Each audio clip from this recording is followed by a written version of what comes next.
นับสนุนโดยยาน้ำแก้ร้อนในเขากุยขวดสีขาวฝาสีเขียวจากอ้วยอันโอสถ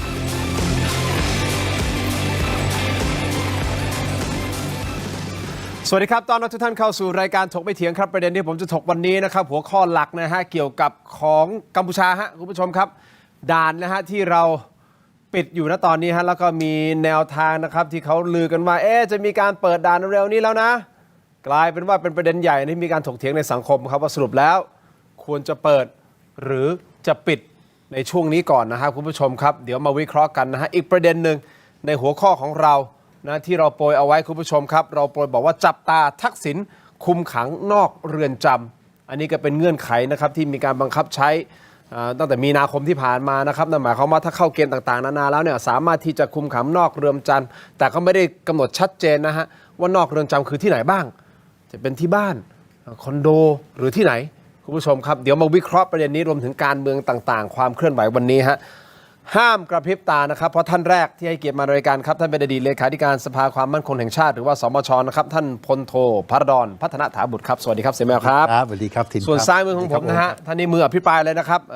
ท่านเป็นสสบัญชีรายชื่อและรองหัวหน้าพรรคประชาชนนะครับคุณรังสิมันต์โรมครับสวัสดีครับขอบคุณทั้งสองท่านที่ให้เกียรติรายการถกไม่เถียงนะครับอย่างนี้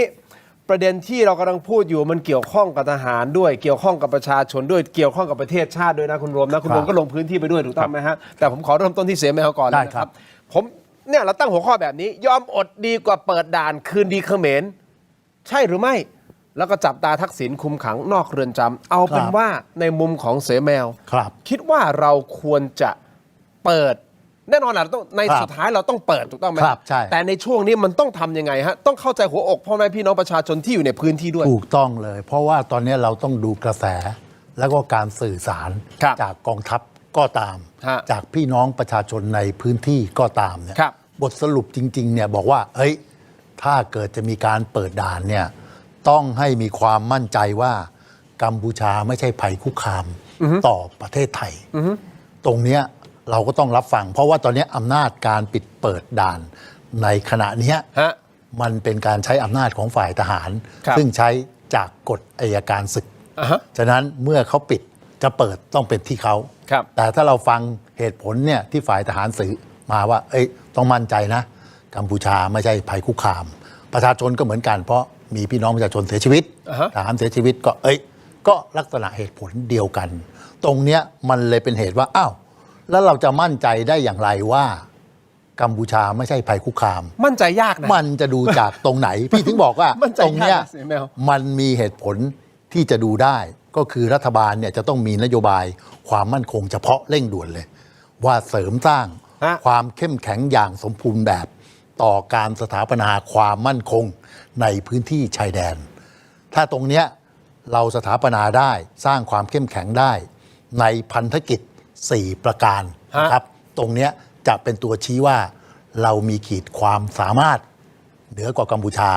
เราลดขีดความสามารถของกัมพูชาจนมั่นใจว่าไม่เป็นภัยคุกคามพันธกิจ4 ข้อที่พี่ว่าเนี่ยที่เราจะต้องเพิ่มความเข้มแข็งประการแรกก็คือ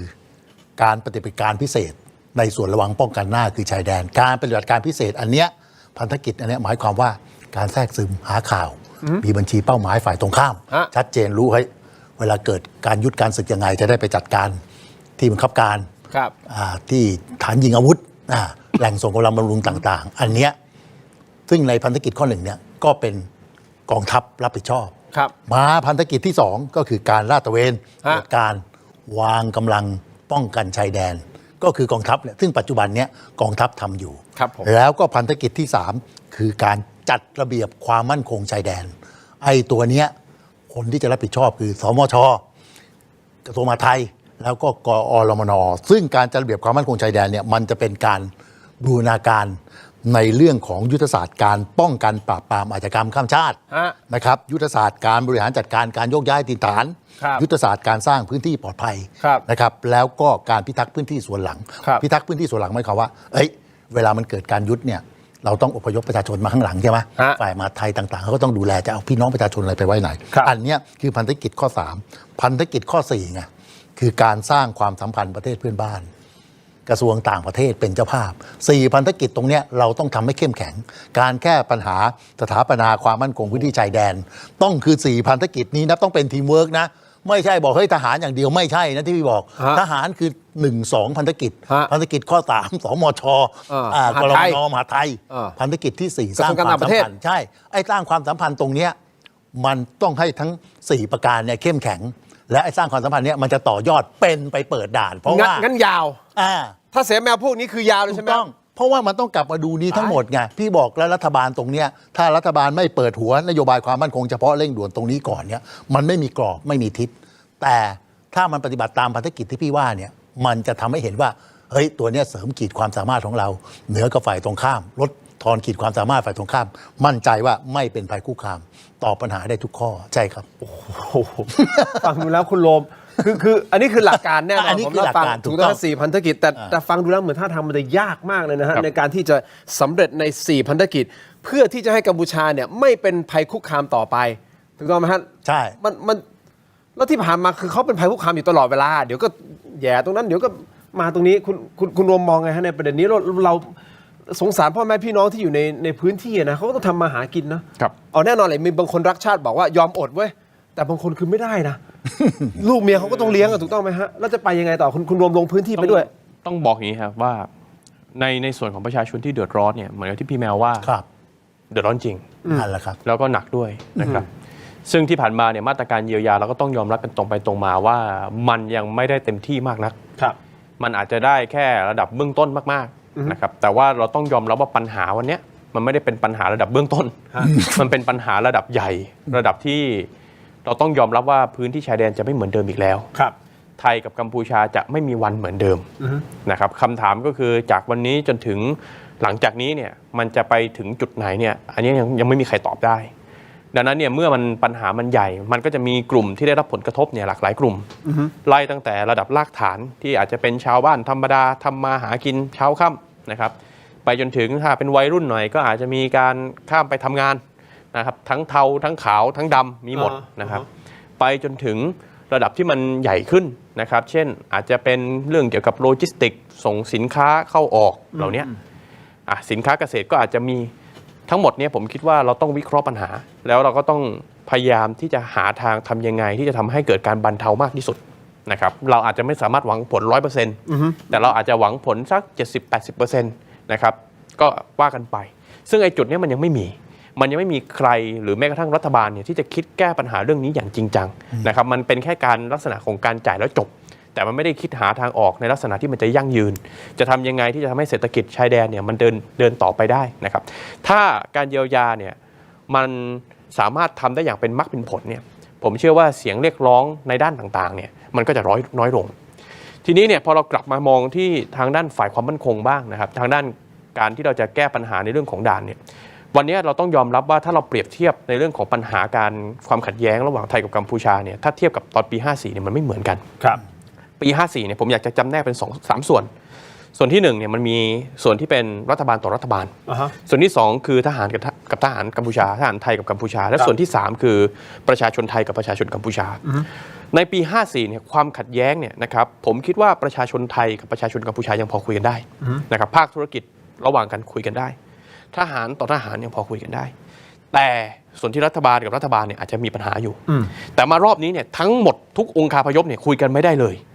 ซึ่งอันนี้เราต้องยอมรับว่ามันทำให้การแก้ปัญหาระหว่างไทยกับกัมพูชาเนี่ยมันมีความสลับซับซ้อนมากขึ้นที่สำคัญไปกว่านั้น3 องค์ประกอบที่เมื่อกี้ยังคุยไม่ได้นะแถมก็ไปอีกมีเรื่อง call center เข้ามานะครับมีปัญหาอาชญากรรมประชาชนจำนวนมากคนไทยจำนวนมากเดือดร้อนเวลาไปหาตำรวจตรวจสอบเส้นเงินต่อไปเนี่ยเราจะพบว่าเงินจำนวนมากเนี่ยไปโผล่อยู่ที่กัมพูชาทั้งสิ้นเนี่ยมันก็ยิ่งทำให้ความขัดแย้งเหล่านี้มันบานปลายมีโซเชียลมีเดียนะครับใส่เติมน้ำมันใส่เข้าไปในกองไฟมันก็ยิ่งทำให้ความขัดแย้งหาจุดที่จะลงตัวกันไม่ได้เหล่านี้ผมเลยคิดว่าสถานการณ์เนี่ยมันทำให้การแก้ปัญหาเรื่องไทยกัมพูชาเนี่ยไม่ง่ายจริงๆคำถามก็คือแล้วอย่างนี้เราจะเป็นยังไงปิดด่านต่อไปเรื่อยๆใช่ไหม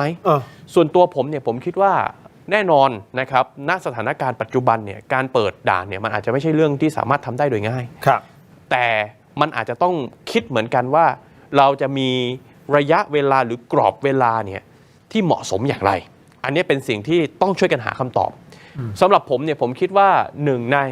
อาจจะเสริมต่อจากพี่แมวนะครับหนึ่งในจุดที่ผมคิดว่ามันจะอาจจะเป็น KPI เนี่ยหรือเป็นตัวชี้วัดที่สำคัญได้ก็คือความก้าวหน้าในเรื่องของการปราบปรามแก๊ง call center ผมเนี่ยมองอย่างนี้ว่าปัจจุบันเนี่ยเรื่องแก๊ง call center เนี่ยหรือ scammer ที่เป็นภาษาที่มันสากลขึ้นมาเนี่ยนะครับมันเป็นหนึ่งในรายได้หลักนะครับของกัมพูชานะครับโดยเฉพาะกลุ่มที่มันเป็นฐานอำนาจของกัมพูชาไม่ว่าจะเป็นบรรดาออกยาต่างๆนะครับไม่ว่าจะเป็นตระกูลทางการเมืองที่มีความสำคัญอยู่ที่พนมเปญดังนั้นเนี่ยถ้าเกิดว่าเราสามารถทำให้บรรดาพวกแก๊ง call center เนี่ยนะครับมันถูกลดขนาดลงไม่ว่าจะเป็นจากการกดดันจากฝ่ายต่างๆซึ่งไม่ใช่แค่ไทยนะครับอาจจะรวมไปถึงทางประเทศอย่างญี่ปุ่นที่มันเป็นประเด็นอยู่เนี่ยเขาก็สนใจในเรื่องของการปราบปรามแก๊ง call center ทางจีนเนี่ยจะเพิ่มแรงกดดันได้ไหมเวียดนามเนี่ยเพิ่มแรงกดดันได้ไหมผมเชื่อว่าถ้าประเทศไทยเนี่ยนะครับเราใช้ในเรื่องของแก๊ง call center ในการกดดันเนี่ยมันจะทำให้กัมพูชาเนี่ยอยากเจรจากับประเทศไทยมากขึ้นถัดมา ICCนะครับกลไก ICC เนี่ยนะครับที่เราอาจจะจำเป็นนะครับในการที่จะต้องพากัมพูชาเนี่ยไปขึ้นศาล ICC แน่นอนบางฝ่ายอาจจะไม่สบายใจเฮ้ยถ้าประเทศไทยจะพากัมพูชาไป ICC เนี่ยศาลอาญาระหว่างประเทศเนี่ยมันจะกลายเป็นว่าประเทศไทยจะต้องไปเป็นภาคีด้วยหรือเปล่าไม่มีความจำเป็นนะครับเหตุผลก็เพราะว่ากัมพูชาเนี่ยเขาเป็นภาคีอยู่แล้วการที่กัมพูชาเป็นภาคีอยู่แล้วเนี่ยมันเป็นจุดเกาะเกี่ยวที่เราสามารถพากัมพูชาเนี่ยไปศาล ICC ได้แล้วมันจะคล้ายๆกับเคสของดูเตอร์เต้กรณีของฟิลิปปินส์นะครับที่ไปนู่นเลยนะโดนจับแล้วโดนจับไปส่งแล้วผมเชื่อมั่นเลยว่าถ้ากัมพูชาต้องเผชิญแรงกดดันแบบนี้เนี่ยผมเชื่อว่ากัมพูชาจะยอมเจรจาแล้วก็พูดคุยในด้านต่างๆมากขึ้นการที่จะหาทางลงให้กับทุกฝ่ายมันอาจจะพอเป็นไปได้ดังนั้นเนี่ยผมถึงพยายามย้ำตั้งแต่รัฐบาลที่แล้วเนาะตั้งแต่คุณแพทองธารว่า ICC เนี่ยจะเป็นหนึ่งในมาตรการสำคัญที่จะทำให้กัมพูชาเนี่ยจะเป็นฝ่ายที่เรียกร้องการเจรจากับประเทศไทยแหมคุณโรมมันไม่ใช่เป็นครั้งแรกนะที่เราพูดถึง ICC มีการพูดในประเด็นนี้แล้วมีการไปถามท่านภูมิธรรมเวชยชัยมาตลอดแล้วก็กลายเป็นว่าเราฟ้องศาลในไทย ICC ต้องดูก่อนมีข้อมูลอะไรหรือเปล่ามันก็เลยเกิดคำถามว่าเนื่องจากผลประโยชน์มันมหาศาลหรือเปล่าถึงไม่ขยับในจังหวะที่มันควรจะขยับและรอชะลอไปเรื่อยๆแบบเนี้ยเพราะมันผลประโยชน์ซึ่งเขาบอกว่าอาจจะมีคนไทยเข้าไปเกี่ยวข้องด้วยหรือเปล่าไอ้ผลประโยชน์ที่คนชายแดนผมขอต่อเรื่องประเด็นนิดเดียวนะก่อนที่พี่แมวขอใช้เวลาพี่แมวนิดเดียวได้ครับคือผมคิดว่าเหตุผลเนี่ยในเรื่องของการที่ไม่ไป ICC เนี่ยมันมี2เหตุผล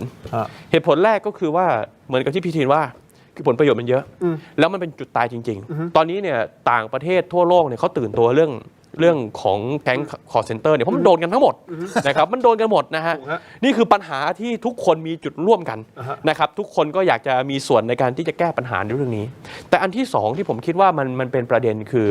มันมีความเข้าใจที่มันไม่ถูกต้องเกี่ยวกับเรื่อง ICC คือหลายๆฝ่ายเนี่ยในประเทศไทยเนี่ยนะครับของเราเองเนี่ยคือกลัวว่าเฮ้ยถ้าจะไป ICC เนี่ยเดี๋ยวประเทศไทยจะเหมือนกับเราไปรับรองหรือไปยอมรับหรือเปล่าคือพูดง่ายๆประเทศไทยเองก็หลายคนก็อาจจะรู้สึกว่ามีแผลเหมือนกันนะฮะล่อแหลมอยู่ล่อแหลมเหมือนกันในเรื่อง ICC เนี่ยแต่ผมก็ยืนยันเพื่อให้เกิดความสบายใจว่าการที่เราพากัมพูชาไป ICC เนี่ยไม่ได้หมายความว่าประเทศไทยเนี่ยจะกลายเป็นภาคีของ ICC นะครับอันเนี้ยมันเป็นจุดที่ทำให้หลายๆฝ่ายเนี่ยยังคิดไม่ตกในเรื่องนี้นะครับผมว่าน่าจะเป็นเหตุผลแรกหรือเปล่าฮะเรื่องของผลประโยชน์มหาศาลหรือเปล่าตัวเชื่ออย่างนั้นแหละคือทีมเสริมนิดนึงประโยชน์เนี่ยไม่ปฏิเสธแต่พี่ทิ้งบอกอ่ะถามว่ามันจะลากยาวไหมในพันธกิจที่พี่บอกทินฟังแล้วตกใจจริงๆมันไม่ยาวนะเพราะจริงๆเนี่ยในพันธกิจข้อ1ข้อ2ที่กองทัพรับผิดชอบเนี่ยซึ่งก็ทำอยู่อำนาจกำลังรบนะครับพลังอำนาจกำลังรบของเราเนี่ยมันเหนือกว่ากัมพูชาเรียบร้อยไปแล้วแล้วก็สิ่งที่โรมห่วงเนี่ยมันคือพันธกิจข้อ3ไอ้การจัดระเบียบความมั่นคงชายแดนที่พี่บอกอ่ะไอ้ยุทธศาสตร์ป้องกันป้องปรามอาชญากรรมข้ามชาติอาชญากรรมข้ามชาติเนี่ยมันคือการบูรณาการความเลวทั้งหมดคือหนึ่งในนั้นก็มีไอ้ call center กับสแกมเมอร์จริงไหมค้ามนุษย์ต่างๆซึ่งตรงเนี้ยพี่ยืนยันว่า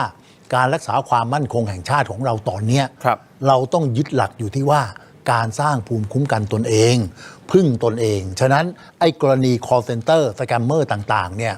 จริงๆในชั้นต้นเนี่ยเราก็กลับมาทำให้เราแข็งแรงเองก่อนได้เพราะปัจจุบันเนี่ยเรามีตำรวจไซเบอร์ซึ่งเราก็ต้องมาตรวจสอบว่าปริมาณเพียงพอไหมอุปกรณ์เครื่องไม้เครื่องมือที่จะไปจัดการไอ้พวกนี้เพียงพอไหม2ตอนนี้เรามีกฎหมายดิจิตอลแล้วไงที่ให้เกิดความรับผิดชอบของธนาคาร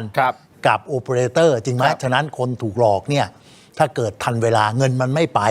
จริงๆเนี่ยเราก็ต้องมาทำตรงนี้เข้มแข็ง เพราะไอ้สิ่งที่จะเข้าไปในประเทศเขาไปจัดการไอ้ต้นตอเนี่ยต้องยอมรับว่าเป็นความยากลำบาก เพราะมันต้องข้ามไปจัดการในประเทศเขาแต่ก็แบบที่โรมว่าเราก็ต้องแสวงความร่วมมือกับมหาอำนาจเพราะตอนเนี้ยประเทศกัมพูชาเนี่ยกับจริงๆติดประเทศไทย2-3ประเทศเนี่ยมันอยู่ในเรียกว่าแสงสว่างไปแล้วว่าเฮ้ยไอ้กลุ่มนี้ล่ะคือกลุ่มที่ก่ออาชญากรรมข้ามชาติแล้วตอนนี้สหรัฐก็มาเล่นงานอยู่นะเรื่องฟอกเงินจะไล่เข้ามา10กว่าบริษัทต่างๆใช่ไหมตรงนี้ล่ะพี่ถึงบอกนะไอ้ตัวพันธกิจข้อ4สร้างความสัมพันธ์เนี่ยกับประเทศเพื่อนบ้านจริงๆในนัยยะของมันเนี่ยหมายความว่าต้องใช้กลไกที่มีอยู่ JBC GBC RBC TBC อะไรก็ไม่รู้เนี่ยนะแต่จริงๆแล้วเนี่ยมันจะต้องลามไปแนวร่วมก็คือของอาเซียนเราไงประชาคมอาเซียนแน่นอนมหาอำนาจที่รวมมาเป็นสักขีพยานไม่ว่าจะจีนไม่ว่าจะสหรัฐแล้วก็ UNSC ก็คือคณะมนตรีความมั่นคงแห่งสหประชาชาติสมาชิกสหประชาชาติมันต้องเข้าไปจุดนั้นหมดแล้วก็ไปใช้เทคนิคแบบที่โรมว่าด้วยเพราะตอนนี้ทุกคนเห็นพ้องต้องกันว่าไอ้ประเทศนี้ล่ะมันคือต้นตออาชญากรรมข้ามชาติจริงๆเพราะมันหลอกไปทั้งโลกตอนนี้ตรงเนี้ยเราต้องอาศัยสถานการณ์นี้ไงพี่บอกแต่รัฐบาลต้องมองให้ขาดแต่ว่าเราจัดการตัวเราเองก่อนที่ว่าเรื่องไอ้ตำรวจไซเบอร์อะไรต่างๆเนี่ยให้มันโอเคทุกอย่างปั๊บนะซิงเกิลเกตเวย์เราคุมได้อินเทอร์เน็ตนะเราจัดการในอะไรทรัพยากรที่เราควบคุมได้ก็คือในบ้านเราแล้วเราก็ลุกเข้าไปแต่ลุกเข้าไปเนี่ยยืนยันว่าจะเป็นเสด็จขาดยังไงต้องอาศัยพี่ใหญ่ไม่จีนสหรัฐรับรองถ้าเสียงดังเมื่อไหร่เนี่ยนั่นจบง่ายเพียแรงแล้วเอาผู้นำไปติดกับดักแบบที่โรมว่าเนี่ยเดี๋ยวจะหันรีหันขวางแล้วกลับมาเองที่บอกไงฉะนั้นมันถึงต้องทำเป็นแพ็กเกจทั้งกองทัพเห็นไหมทั้งฝ่ายจัดระเบียบความมั่นคงชายแดนแล้วก็สร้างความสัมพันธ์เพื่อนบ้านใช่ครับในบ้านเราเองเราก็ต้องดูแลจัดการนะครับกลายเป็นว่าดูแลจัดการซะจนว่าบัญชีโดนอายัดซ้ายขวาจนพ่อค้าแม่ค้าคือแบบมันสะท้อนให้เห็นว่าวิธีการปฏิบัติของเราเจ้าหน้าที่มันมีปัญหาไงใช่ไหมคือมันมีปัญหาไงพี่ถึงบอกเนี่ยมันต้องกลับมาดูตัวเองพี่ถึงบอกเฮ้ยประสิทธิภาพตำรวจไซเบอร์โอเคไหมเครื่องไม้เครื่องมือเขาโอเคไหมกฎหมายที่มีเพิ่มเติมโอเคไหมฉะนั้นตรงเนี้ยรัฐบาลบอกเฮ้ยมันไม่ใช่ไปแยกส่วนนะพอเรื่องอาชญากรรมข้ามชาติบอกตำรวจจริงๆไม่ใช่นะมันเกี่ยวข้องกันหมดมหาดไทยทั้งทหารทั้งตำรวจทั้งกระทรวงไอ้ดิจิตอลเห็นไหมอย่างเงี้ยฟอกเงินต่างๆมันเกี่ยวสัมพันธ์กันหมดท่านขอต่อเรื่องไอ้ที่ประชาชนเดือดร้อนนิดนึงได้ไหมครับดีที่สุดประชาชนเดือดร้อนแป๊บนึงเดี๋ยวคุณจะได้พูดแน่นอน แต่ตอนนี้ผมอยากจะให้ดูหน่อยคุณอนุทินพูดในประเด็นนี้นะครับเรื่องของการเปิดด่านบอกไม่ใช่ในระยะสั้นนี้ใช่ไหมมีโพสต์ไหมที่ท่านพูดนะฮะโขดของท่านคำพูดของท่านน่ะเอาแต่ท่านพูดใช่ไหมล่ะเอาโขดนั้นนะเดี๋ยวจะมาอธิบายนะครับว่าท่านพูดยังไงในกรณีของคุณอนุทินบอกว่าไม่ใช่ในระยะสั้นนี้แน่นอนในการที่จะเปิดด่านอันนี้แหละคุณผู้ชมครับพ่อแม่พี่น้องความเดือดร้อนมันจะมาลิงก์ในสิ่งที่คุณโรมพูดนะฮะเอาแบบง่ายๆเลยทั้งสองท่านเดี๋ยวผมพักสักครู่ทั้งสองท่านมองไงว่าเราจะปิดอย่างเงี้ยอีกนานแค่ไหนมีเป็นกรอบระยะเวลาไหมเช่น3 เดือน 6 เดือนเสแมวบอกว่าให้จริงๆถ้า4พันธกิจมันทำจริงๆมันทำได้เลยมันอาจจะไม่นานของเสแมวคือเท่าไหร่คุณผู้ชมพักสักครู่นะฮะเดี๋ยวช่วงหน้ากลับไปติดตามครับ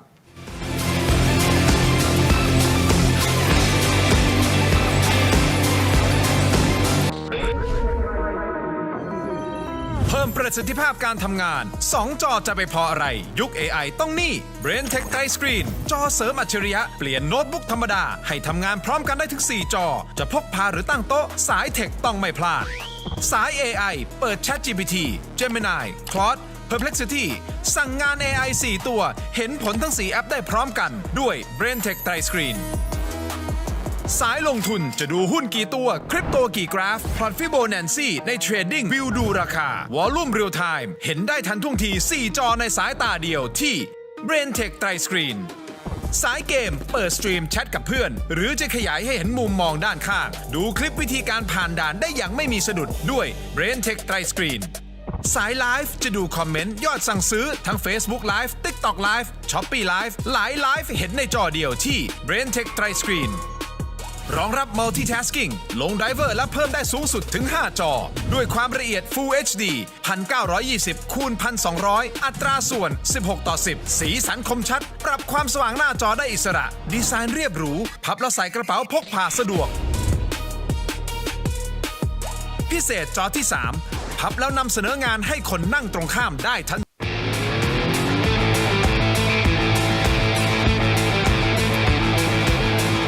กลับเข้ามาฮะคุณผู้ชมครับถกเป็นเถียงในช่วงนี้คุณผู้ชมครับยังอยู่กับท่านพรดรนะครับอดีตเลขาสมชแล้วก็คุณรังสิมันต์โรมคุณผู้ชมครับอย่างนี้ฮะเรื่องของการเปิดปิดด่านเป็นคำถามที่เราถามโหวตของเรานะครับคุณผู้ชมครับคุณอยากให้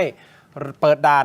พิมพ์กอไก่เข้ามาหรืออยากให้ปิดด่านพิมพ์ขอไข่เข้ามานะครับนี่คือฟังความคิดเห็นจากคุณผู้ชมที่ชมรายการถกไม่เถียงอยู่ณตอนนี้นะครับแต่ประเด็นสำคัญคือจุดยืนของกองทัพค่อนข้างชัดเจนนะฮะว่าคัดค้านการเปิดด่าน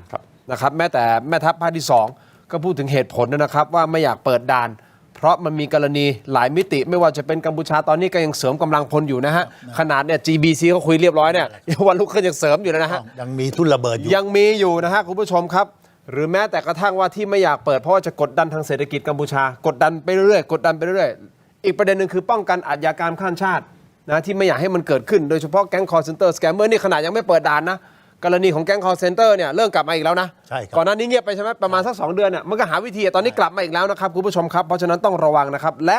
ยังมีข้อกังวลเกี่ยวกับสินค้าบางประเภท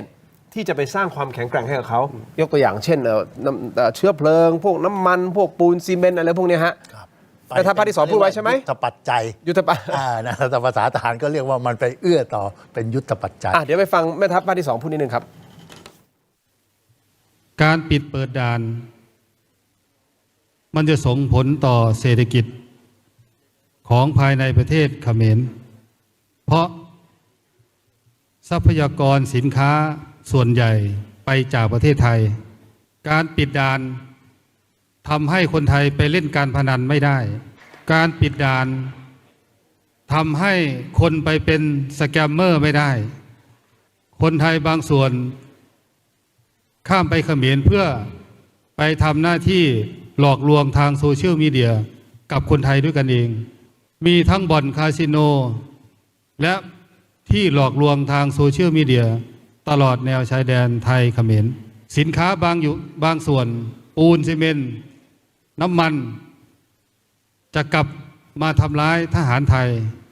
บางส่วนแล้วทำให้เขาไม่เดือดร้อนลบกับประเทศไทยเขาก็อยู่ได้เพราะเขามีอยู่มีกินตลอดนี่คือเหตุผลทำไมต้องปิดด่านคุณผู้ชมครับแม่ทัพภาคที่2พูดเอาไว้เมื่อวันพฤหัสบดีที่แล้วนะครับที่มหาวิทยาลัยราชภัฏยะลานะครับคุณผู้ชมครับอีกประโยคนึงที่ท่านพูดแล้วมันเจ็บนะ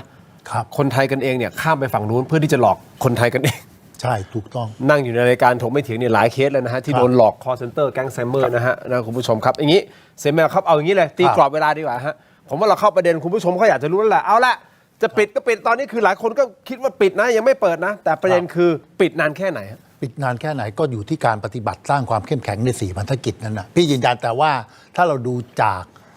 เขาเรียกว่าองค์คพยพแล้วก็เหตุปัจจัยแล้วก็หมายความว่าทรัพยากรที่จะทำให้เรามีอะไรเรียกว่าความเข้มแข็งใน4พันธกิจเนี่ยยังไงต้องไม่ต่ำกว่า3 เดือนเพราะว่ามันถึงจะเกิดความพร้อมขึ้นไปได้3 เดือนจากนี้นี่เราปิดมา2 เดือนแล้วนะใช่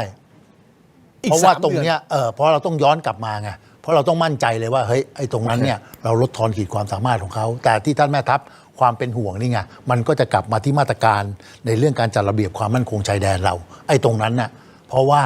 พอกระบวนการที่จะผ่านออกไปเนี่ยมันอยู่ที่การคัดกรองของเราถ้าเรามีมาตรการคัดกรองที่ดีมันก็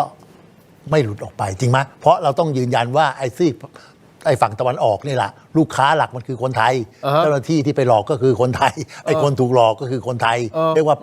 80-90% เลยมันต่างกับฝั่งไอ้ที่ติดกับทางเมียนมานะครับฉะนั้นตรงเนี้ยเรารู้ปัญหาไงเราก็ต้องกลับมามาตรการที่พี่บอกไอ้ความเข้มแข็งของเราตรงเนี้ยพอมาตรการที่ทางฝ่ายกองทัพเนี่ยสิ่งที่เขากำลังเดินอยู่ตรงเนี้ยที่เขากังวลเพราะว่าเราต้องให้เวลาเขากังวลว่าเฮ้ยเดี๋ยวพอเราเบาลงมาอีกแล้วฉะนั้นกองทัพต้องมีการวางเครื่องกีดขวางไงมันถึงเป็นที่มาถึงไอ้เรื่องลวดหนามมันถึงเป็นที่มาของว่าต้องมีรั้วไหมไอ้ตรงนั้นแหละคือเครื่องกีดขวางที่กองทัพเขาจำเป็นต้องวางจริงไหมพอวางเสร็จปั๊บก็ต้องมีติดอุปกรณ์ตรวจจับตรวจการอะไรต่างๆอีกใช่ไหมมีความพร้อมของหน่วยเคลื่อนที่เร็วที่เรามองว่าเฮ้ยเมื่อคุณถอนกำลังไปแล้วแล้วคำว่าถอนเนี่ยจริงๆนะพี่บอกเฮ้ยที่ถอนเนี่ยต้องคือฝ่ายกัมพูชานะเพราะเป็นฝ่ายลุกลานไอ้ฝ่ายไทยเนี่ยป้องกันตนเองจะไปถอนทำไมเราก็อยู่ของเรานี่แหละใช่ไหมแต่เราต้องสื่อไปไอ้ที่ถอนนะคุณแต่เขาถอนไปในระยะที่เราประเมินแล้วเฮ้ยปลอดภัยแล้วเพราะว่าถ้าคุณจะลุกกลับเนี่ยเราสามารถ เข้าไประงับยับยั้งได้ทันใช่ไหมตรงเนี้ยก็อยู่ที่กองทัพแต่ที่ถึงบอกไงพอดีมันไม่ใช่เฉพาะกองทัพไงมันหลายเรื่องจัดระเบียบความมั่นคงชายแดนตรงเนี้ยทั้งมหาดไทยทั้งกมนก็ต้องมาช่วยจัดการให้แบบที่น้องโรมว่าเอ้ยเอาตรงเนี้ยยังไงเนี่ยมันต้องมีคนเดือดร้อนกับไม่เดือดร้อนแต่เราจะคัดกรองยังไงเพราะเราก็รู้อยู่แล้วไงไอ้ตัวปัญหาคือคนไทยเราก็ต้องคัดกรองดีๆอย่าให้มันหลุดออกไปจริงไหมและแน่นอนเราก็มีมาตรการแบบที่พี่ว่าถ้าเราคุมไปลดทอนเรื่องไอ้ซิงเกิลเกตเวย์อะไรต่างๆยุทธปัจจัยไม่ไปเนี่ยเดี๋ยวมันบรรเทาลงเองใช่ครับ3 เดือนคุณโรมเห็นด้วยไหมฮะ ผมบอกอย่างนี้ก่อน ถ้าเราหวังแค่การปิดด่าน แล้วจะทำให้แก๊งคอลเซ็นเตอร์มันล่มสลายเนี่ย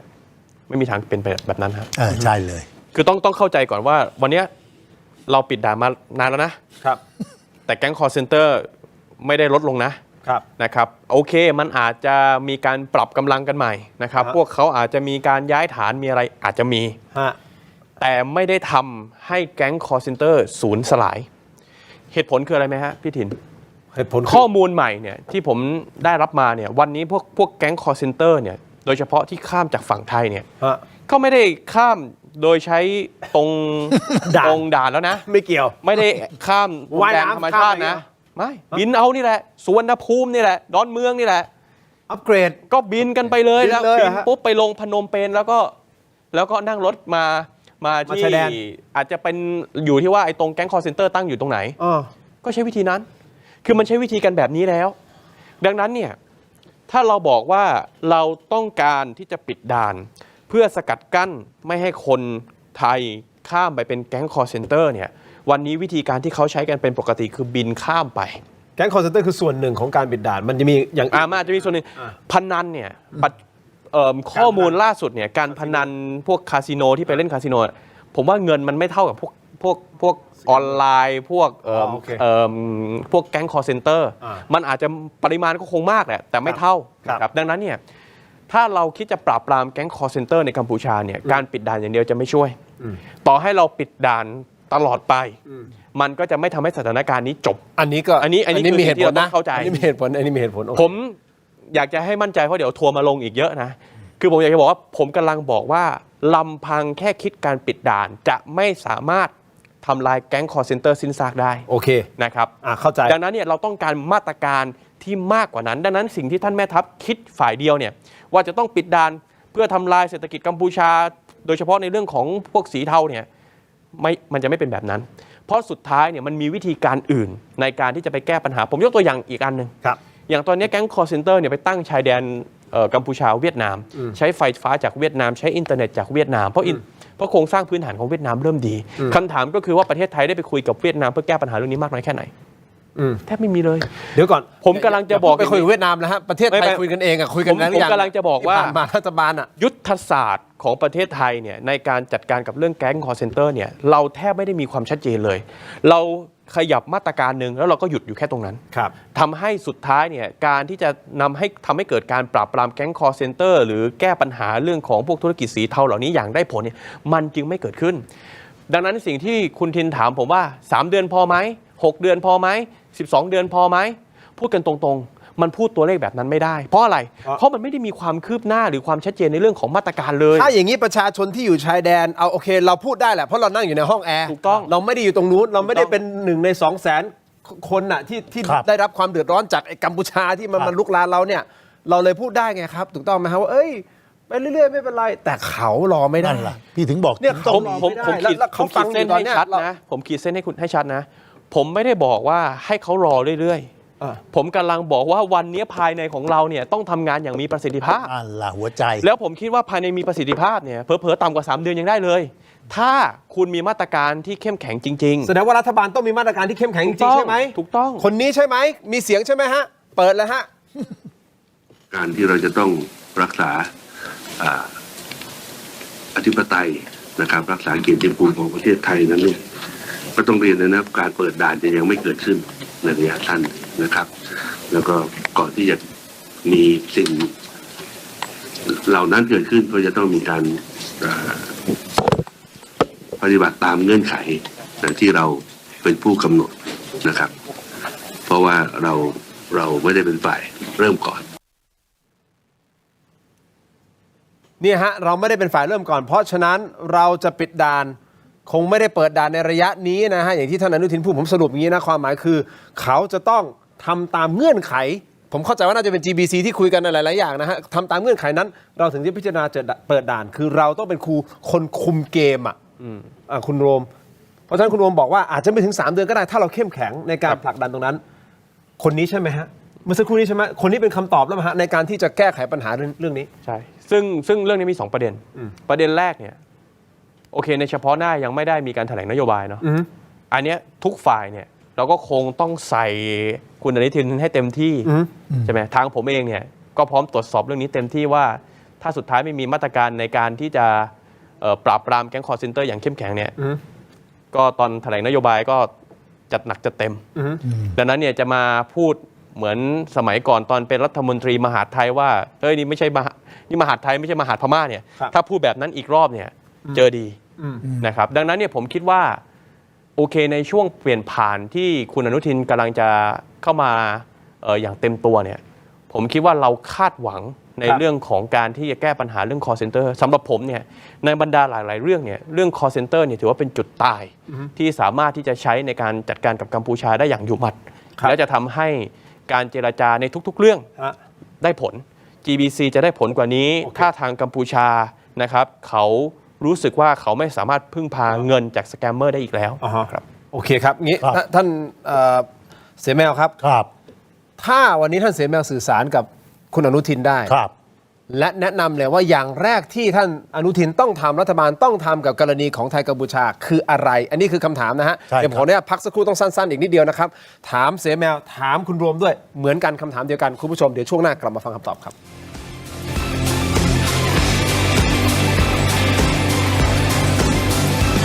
เครื่องใช้ไฟฟ้าในครัวในความคิดเชฟเป็นยังไงคะ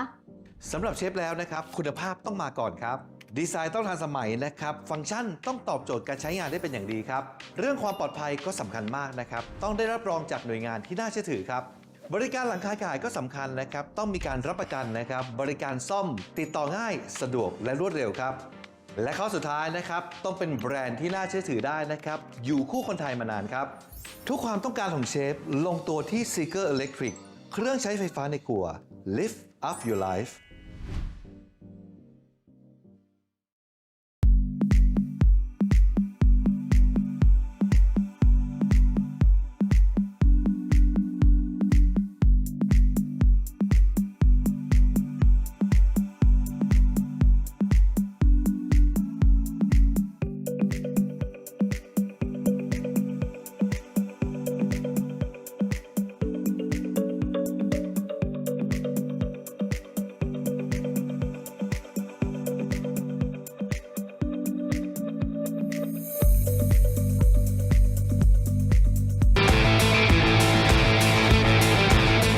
สนับสนุนโดย Lift Up Your Life สร้างสรรค์ความสุขให้ชีวิต Seagull Electric ไม่คือไม่ค่ะไม่เปิดด่านค่ะพวกเราไม่อยากเปิดด่านค่ะปิดถาวรเลยก็ได้ค่ะปิดไปเลยปิดถาวรไปเลยกูไม่โง่แล้วที่พวกมึงบอกว่าคนไทยประชาชนอยู่ติดชายแดนเขาจะเดือดร้อนกันเรื่องของมึงก็เดือดร้อนก็เรื่องของมึงบ้าเปล่าใครอยากเปิดล่ะใครอยากเปิดอย่ามาขอร้องประเทศขอทานมึงบอกว่ายอมรับหรอว่าตัวเองเป็นขอทานแล้วมึงว่ากูขอทานอ่ะแล้วมึงจะนำสินค้าเข้ามาประเทศกูทำไมมึงบอกว่าเป็นมิตรกันต้องทำมาค่ากินค่ากินเนี่ยต้องนำสินค้าก็ต้องแลกเปลี่ยนบ้างเรื่องของมึงปิดถาวรไปเลยไปเลยไม่สน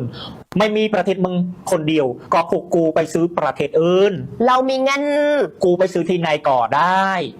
เพราะว่าเราเลือกได้เพราะเราเป็นลูกค้าไงลูกค้าคือพระเจ้ามีเงินไปซื้อที่ไหนก็ได้มึงอย่าเรียกร้องมาให้ประเทศก่อทานเปิดบ้านไปดีไม่ต้องเปิด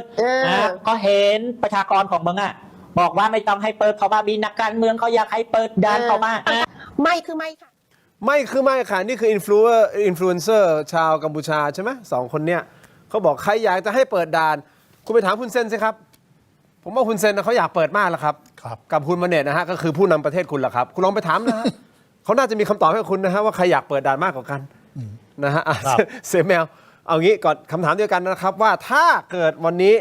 คุย บอกท่านอนุทินได้ ครับ นะครับจากประสบการณ์ส่วนตัวเลยนะฮะว่าจะให้ทำเรื่องแรกที่จะเข้ามาทำเรื่องของกัมพูชาเนี่ย นี่ไงเข้า ทำ ใจ อะไรให้ โจ เรื่ ท อง ย์ แร ต ก รงกันที่จริงน้องโรมเป้าหมายถูกเลย คือ เพราะบอกว่าเราต้องลดทอนขีดความสามารถ ลดทอนขีดความสามารถตอนเนี้ยของเขาเนี่ยก็คือเรื่องเศรษฐกิจแล้วเรื่องเศรษฐกิจเราก็รู้นะรายได้หลักเขาจริงๆเนี่ยนะไอการค้าขายยังเป็นรองนะเป็นรองไอสแกมเมอร์นะเป็นรองไอคอลเซ็นเตอร์นะฉะนั้นเราต้องไปให้ถูกจุดและถูกแล้วฉะนั้นพี่ถึงบอกไอ้พันธกิจข้อ3ของเราจัดระเบียบความมั่นคงชายแดนน้ำหนักก็คือการป้องกันปราบปรามอาชญากรรมข้ามชาติ ซึ่งไปน้ำหนักที่เป้าหมายไอ้สแกมเมอร์นั่นแหละ อัน เพ นี้ ราะ เลยเหรอ มันคือรายได้ของเขา อันนี้คือหัวใจเลย ใช่ จริงไหมตอนเนี้ยแล้วอย่าลืมนะไอ้รายได้จากสแกมเมอร์นี่แหละกับไอ้ call center ทั้งหลายเนี่ยนะตามที่อันนี้ผิดกฎหมายอยู่แล้ว ถ้าเป็นคาสิโนเป็นออนไลน์นี่ถูกกฎหมายเขาก็จะมี 2 ทาง คือหมายว่ารายได้ที่เป็นถูกกฎหมายเนี่ยก็เข้ารัฐไปตามสัมปทานแต่อีกอันหนึ่งเข้าไปในผู้นำที่ต้องเอารายได้ไปใช้ประโยชน์ แต่ถ้าไอ้เป็นสีเทาเนี่ยแหละไปเข้าทางผู้นำทำไมเขาต้องเอาไปรู้ป่ะเพราะจริง ๆ สุดท้ายเขาเอาตัวนี้แหละที่ต้องไปเลี้ยงดูกองกำลังพิทักษ์ฮุนเซนไง BHQ นั่นแหละ BHQ เนี่ยมันยืนอยู่ได้บนเงินสีเทามันไม่ได้ยืนได้จากเงินปกตินะไอ้พวกทหารปกติเนี่ยอยู่จากเงินปกติ ถึงง่อยเปี้ยเสียขาไง เก็ตละ เห็นไหม เก็ตละ แต่นั้นเป้าหมายเนี่ยถูกถ้าถามว่าต้องไปที่ไหน นั่นแหละต้องมุ่งที่จะไปจัดการ จริงๆจังๆเลย จริง ๆ จังๆ แล้วพี่ถึงบอกไงยึดหลักในการสร้างภูมิคุ้มกันพึ่งพาตัวเองก่อน ต้องจัดการที่ของเราเนี่ยที่เราทำได้อย่างเองก่อนไงสายตำรวจไซเบอร์ไม้เครื่องมืออุปกรณ์กฎหมายแล้วเพิ่มไม่มีมาตรฐานแล้วจากนั้นลุกเข้าไปแต่นี้ลุกเข้าไปเนี่ยต้องอาศัยพี่ใหญ่แล้วก็ต้องแน่นอนมีการต่อรองกับเขาโดยเน้นไปที่เป้าหมายตรงเนี้ยซึ่งเป้าหมายเนี่ยถูกแล้วนะต้องไปที่สแกมเมอร์ไม่ต้องรับรองถ้าไปเรื่องนี้เมื่อไหร่นะเสียการทรงตัวเลยใช่ครับ เห็นด้วยใช่ไหมอันนี้แน่ เห็น นอน ด้วยครับเห็นด้วยคือผมเล่าอย่างนี้ พอดีเดี๋ยววันที่ 16 เนี่ยพรุ่งเนี้ยผมต้องไปมาเลเซีย ผมต้องไปประชุมสภาอาเซียน ครับ แล้วผมเพิ่งทราบวันนี้เลยว่าทางกัมพูชาเนี่ยนะครับเขาก็มีการเขาเรียกว่ายื่น emergency item นะครับแล้วหนึ่งในเรื่องที่เขาวิพากษ์วิจารณ์ไทยก็คือเฮ้ยไทยปิดด่านแสดงว่าอะไรแสดงว่าจริง ๆ แล้วเนี่ยระดับนักการเมืองฝ่ายการเมืองของกัมพูชาเนี่ยเขาซีเรียสมากกับการที่ไทยปิดด่าน เพราะมันกระทบหลายอย่างโอเคมันแก๊งคอร์เซนเตอร์เนี่ยมันอาจจะบางส่วนการค้าขายปกติในกัมพูชาเนี่ยเขาก็จะมีเหมือนเป็นออกยาแต่ละคนก็จะได้สัมปทานที่นั่นที่นี่อะไรอย่างเงี้ยอย่างเกาะกงเนี่ยก็จะมีออกยาคนหนึ่งคิดว่าชื่อได้ลียงพัฒน์อย่างเงี้ยเขาก็จะได้สัมปทานดังนั้นเนี่ยมันก็มีทั้งสีเทาที่อยู่ตรงนั้น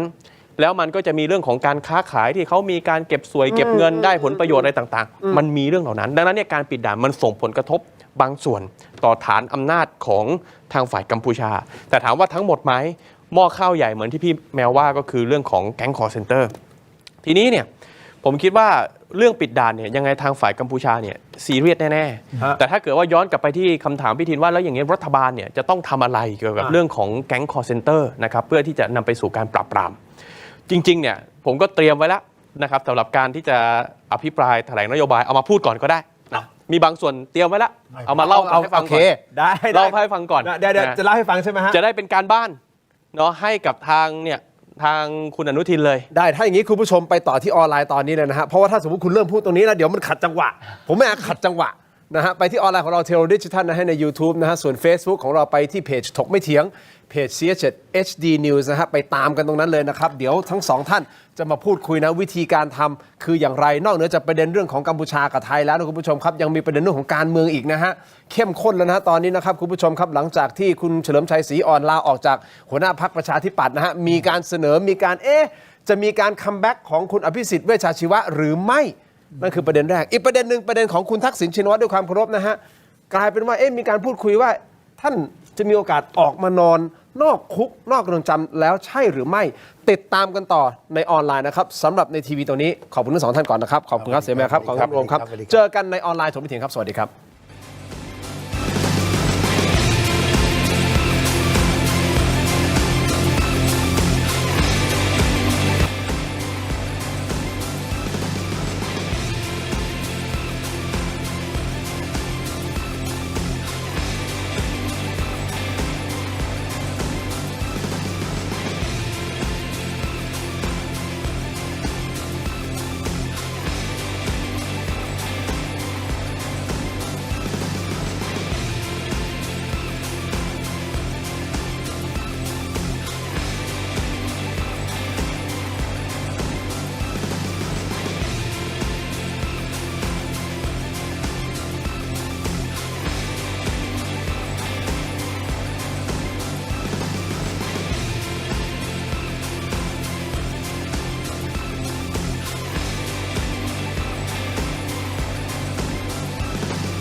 ตาย มันเป็นในการมันเป็นรากฐานปัญหาของเขาอ่ะ กลับมากันต่อนะครับคุณผู้ชมถกไม่เถียงในช่วงของออนไลน์นะครับยังอยู่กับท่านพลโทพระดอนพัฒนาถาบุตรนะครับท่านอดีตเลขาธิการสมช ครับ รวมถึงคุณรังสิมันต์โรมนะครับสสบัญชีรายชื่อและรองหัวหน้าพรรคประชาชนนะครับคุณผู้ชมครับอย่างนี้คุณผู้ชมที่เข้ามาชมรายการของผมนะครับผมเข้าใจในเรื่องของความหลากหลายของทางความคิด ก็คอมเมนต์เข้ามาได้นะครับไม่มีปัญหานะแต่ขออย่างหนึ่งคือถ้าเราใช้คำสุภาพจะเหมาะสมมากซึ่งที่ผ่านมาคำสุภาพทั้งหมดเลยนะครับจะตั้งคำถามเกี่ยวกับคุณโรมทำไมอย่างงู้นอย่างนี้คุณทินทำไมอย่างงู้นนี้ท่านเสแมวรู้จริงหรือเปล่านู่นเนี่ยได้ไม่มีปัญหานะครับไม่มีปัญหาแต่ไอ้พวกบูลลี่หรือเชมมิ่งหรืออะไรพวกนี้ผมพยายามถ้าหลีกเลี่ยงได้ก็ไม่อยากจะให้มันเกิดนะครับแต่ที่แน่ๆฮะนอกเหนือจากทางแชทใน YouTube นะที่ตอนนี้ขึ้นสดๆเลยนะครับ Open Chat ของเราฮะ Open Line Open Chat ของเราสามารถที่จะสแกน QR Code เนี่ยฮะแล้วเข้ามาเป็นแฟนดอมของเรานะฮะบ้านถกไม่เถียงแฟนดอมครับสแกน QR Code ตรงนี้หน้าจอนะเข้ามาเลยนะแล้วตอบคำถามเราจะมีคำถามตอบให้ถูกนะฮะสะกดให้ถูกด้วยนะฮะ คำถามแล้วเข้ามาแล้วซึ่งเราก็จะมีกฎเกณฑ์ของการแชทนะครับซึ่งเราก็เคารพซึ่งกันและกันเราอยากจะให้เกิดการพูดคุยกันจะเห็นไม่ตรงกันก็ได้เลยนะถูกต้องไหมฮะแต่พูดคุยกันด้วยเหตุและผลรับไม่รับอีกเรื่องนึงเสแมอาจจะพูดแบบนึงพี่โรมอาจจะพูดแบบนึงผมอาจจะพูดแบบนึงแต่เราคุยกันได้ไง ครับ ไม่ได้แปลว่าพี่โรมพูดแล้วพี่โรมต้องยัดทุกอย่างเราต้องรับพี่โรมไม่ใช่อันนั้นไม่ใช่สังคมประชาธิปไตยถูกต้องไหมครับเพียงแต่ว่าพอฟังแล้วอันไหนที่มันมีเหตุมีผลคุณก็ว่ากันไปเอามาผสมกันตรงนู้นตรงนี้ดีข้อคิดตรงนี้ดีข้อคิดตรงนั้นดีเอามาผสมกันเพื่อที่จะช่วยให้สังคมมันดีขึ้นเพราะฉะนั้นสแกน QR Code เข้ามาและอย่าลืมโหวตกันเข้ามานะครับคุณผู้ชมครับเราถามท่านนะฮะคุณอยากให้กอไก่เปิดด่านหรือขอไข่ปิดด่านง่ายๆเปิดหรือปิดนะฮะคุณโหวตเข้ามาหน่อยนะตอนนี้โหวตกันมา 5,000 กว่าโหวตแล้วนะครับคุณผู้ชมครับมีคนบอกว่าสงสารพี่ทินไม่เป็นไรครับผมยังสู้ ยังไปต่อได้เอาแหละผมสรุปอย่างนี้นะปัญหาของกัมพูชาไทยณตอนนี้นะครับคือเปิดหรือปิดด่านเพราะมันกลายเป็นประเด็นถูกต้องไหมครับว่าเมื่อไม่กี่วันที่ผ่านมาบอกเฮ้ยเดี๋ยวจะกลับมาเปิดด่านแล้วนะคนก็บอกเฮ้ยเดี๋ยวก่อนกองทัพบอกเฮ้ยมาเปิดด่านได้ยังไงปัญหามันยังไม่เคลียร์กันเลยอยู่ดีๆจะมาเปิดด่านมันยังเพิ่มกำลังเข้ามาเลย GBC คุยกันดิบดีโอ้โหเซ็นแล้วก็ยืนถ่ายรูปกันนะแต่พอวันรุ่งขึ้นมาโอ้โหจัดเต็มอ่ะจัดเต็มมาเพิ่มกองกำลังเข้ามาอะไรตกลงจะยังไงกันแน่ใช่ไหมเพราะฉะนั้นมันเลยกลายเป็นประเด็นขึ้นมาเฮ้ยบางคนบอกว่าให้ยอมอดว่ะปิดไม่เหอะไม่ต้องเปิดยอมอดแต่ก็มีบางคนที่บอกเฮ้ยไม่ได้อ่ะเราก็ต้องทำมาหากินเนอะไหมฮะมันก็เลยเป็นเรื่องคาราคาซังก็เลยคุยกันทั้งสองท่านบอกว่าในมุมมองทั้งสองท่านมองยังไงท่านอดีตเลขาสมชแน่นอนมีประสบการณ์เรื่องของการทหารเรื่องของความมั่นคงนะท่านสสโรมก็ลงพื้นที่ไปด้วยแล้วก็เข้าใจเรื่องนี้แล้วก็อาจจะต้องไปคุยกับต่างชาติอีกนะเพื่อที่จะดีเฟนต์ประเทศเรานะพรุ่งนี้จะไปมาเลเซียใช่ไหมใช่ฮะไปประชุมอาเซียนสภาอาเซียนใช้คำนั้นแล้วกันฮะสภาอาเซียนซึ่งจะต้องมีชาวต่างชาติที่เขาสนใจเรื่องไทยกัมพูชาอยู่ณตอนนี้คุณก็ต้องทำหน้าที่ในการที่จะไปบอกความข้อเท็จจริงว่าตกลงมันเกิดอะไรขึ้นสองท่านเห็นตรงกันนะครับคุณผู้ชมเดี๋ยวผมจะสนทนาต่อแล้วนะสองท่านเห็นตรงกันว่าต้องปราบแก๊งคอลเซ็นเตอร์เพราะนี่คือเส้นเลือดใหญ่ของฮุนเซนทำไมเขาถึงลุกลี้ลุกลนอยากให้เราเปิดด่านมาก เพราะว่าเขาขาดรายได้นะครับจากแก๊งคอลเซ็นเตอร์โทษนะฮะแก๊งคอลเซ็นเตอร์มาจากไหนล่ะครับมาจากประเทศไทยข้ามไปแล้วกลับมาหลอกคนไทยกันเองคุณป้าคุณน้าคุณลุงคุณย่าคุณปู่นั่งร้องไห้ในรายการถมไม่ถึงกี่คนน่ะหมดกันกี่ล้านน่ะบางคนนี่คือสิ้นเนื้อประดาตัวแล้วนะไม่มีตังค์เหลืออยู่เลยนะก็แก๊งคอลเซ็นเตอร์นี่แหละคนไทยที่มาหลอกกันเองปีนึงเป็นหมื่นล้านนะใช่เพราะฉะนั้นเราต้องหยุดช่วยประชาชนของเราเองในเวลาเดียวกันต้องตัดเส้นเลือดใหญ่ของฮุนเซนครับเขาเลยอยากจะให้เปิดด่านผมก็เลยถามทั้งสองท่านอ่ะโอเคแล้วเราจะปราบแก๊งคอลเซ็นเตอร์แล้วปราบยังไงล่ะเสแมวบอกกันคนเราไม่ต้องให้ไปข้อที่หนึ่งก่อนเลยนะอันดับแรกเลยคนของเราเพราะว่าตอนนี้เราต้องกลับมาที่ภูมิคุ้มกันตัวเองก่อนคนไทยไม่ต้องข้ามไปก่อนนะครับมันก็จะมีกฎกติกาที่เราสามารถที่จะสแกนคนของเรานั่นแหละหมายความว่าต่างๆได้คือเราต้องมาจัดการที่ตัวเราเองก่อนใช่ไหมครับแล้วจากนั้นเนี่ยแน่นอนถ้ามันจะเบ็ดเสร็จเด็ดขาดมันต้องไปจบที่ต้นกำเนิดมันต้องไปจัดการทางนู้นจริงไหมเพราะแต่ตรงนู้นเนี่ยเราก็ต้องยอมรับถ้าเราประเภทว่าดีลกับกัมพูชาโดยตรงพลังไม่พอนะครับก็ต้อง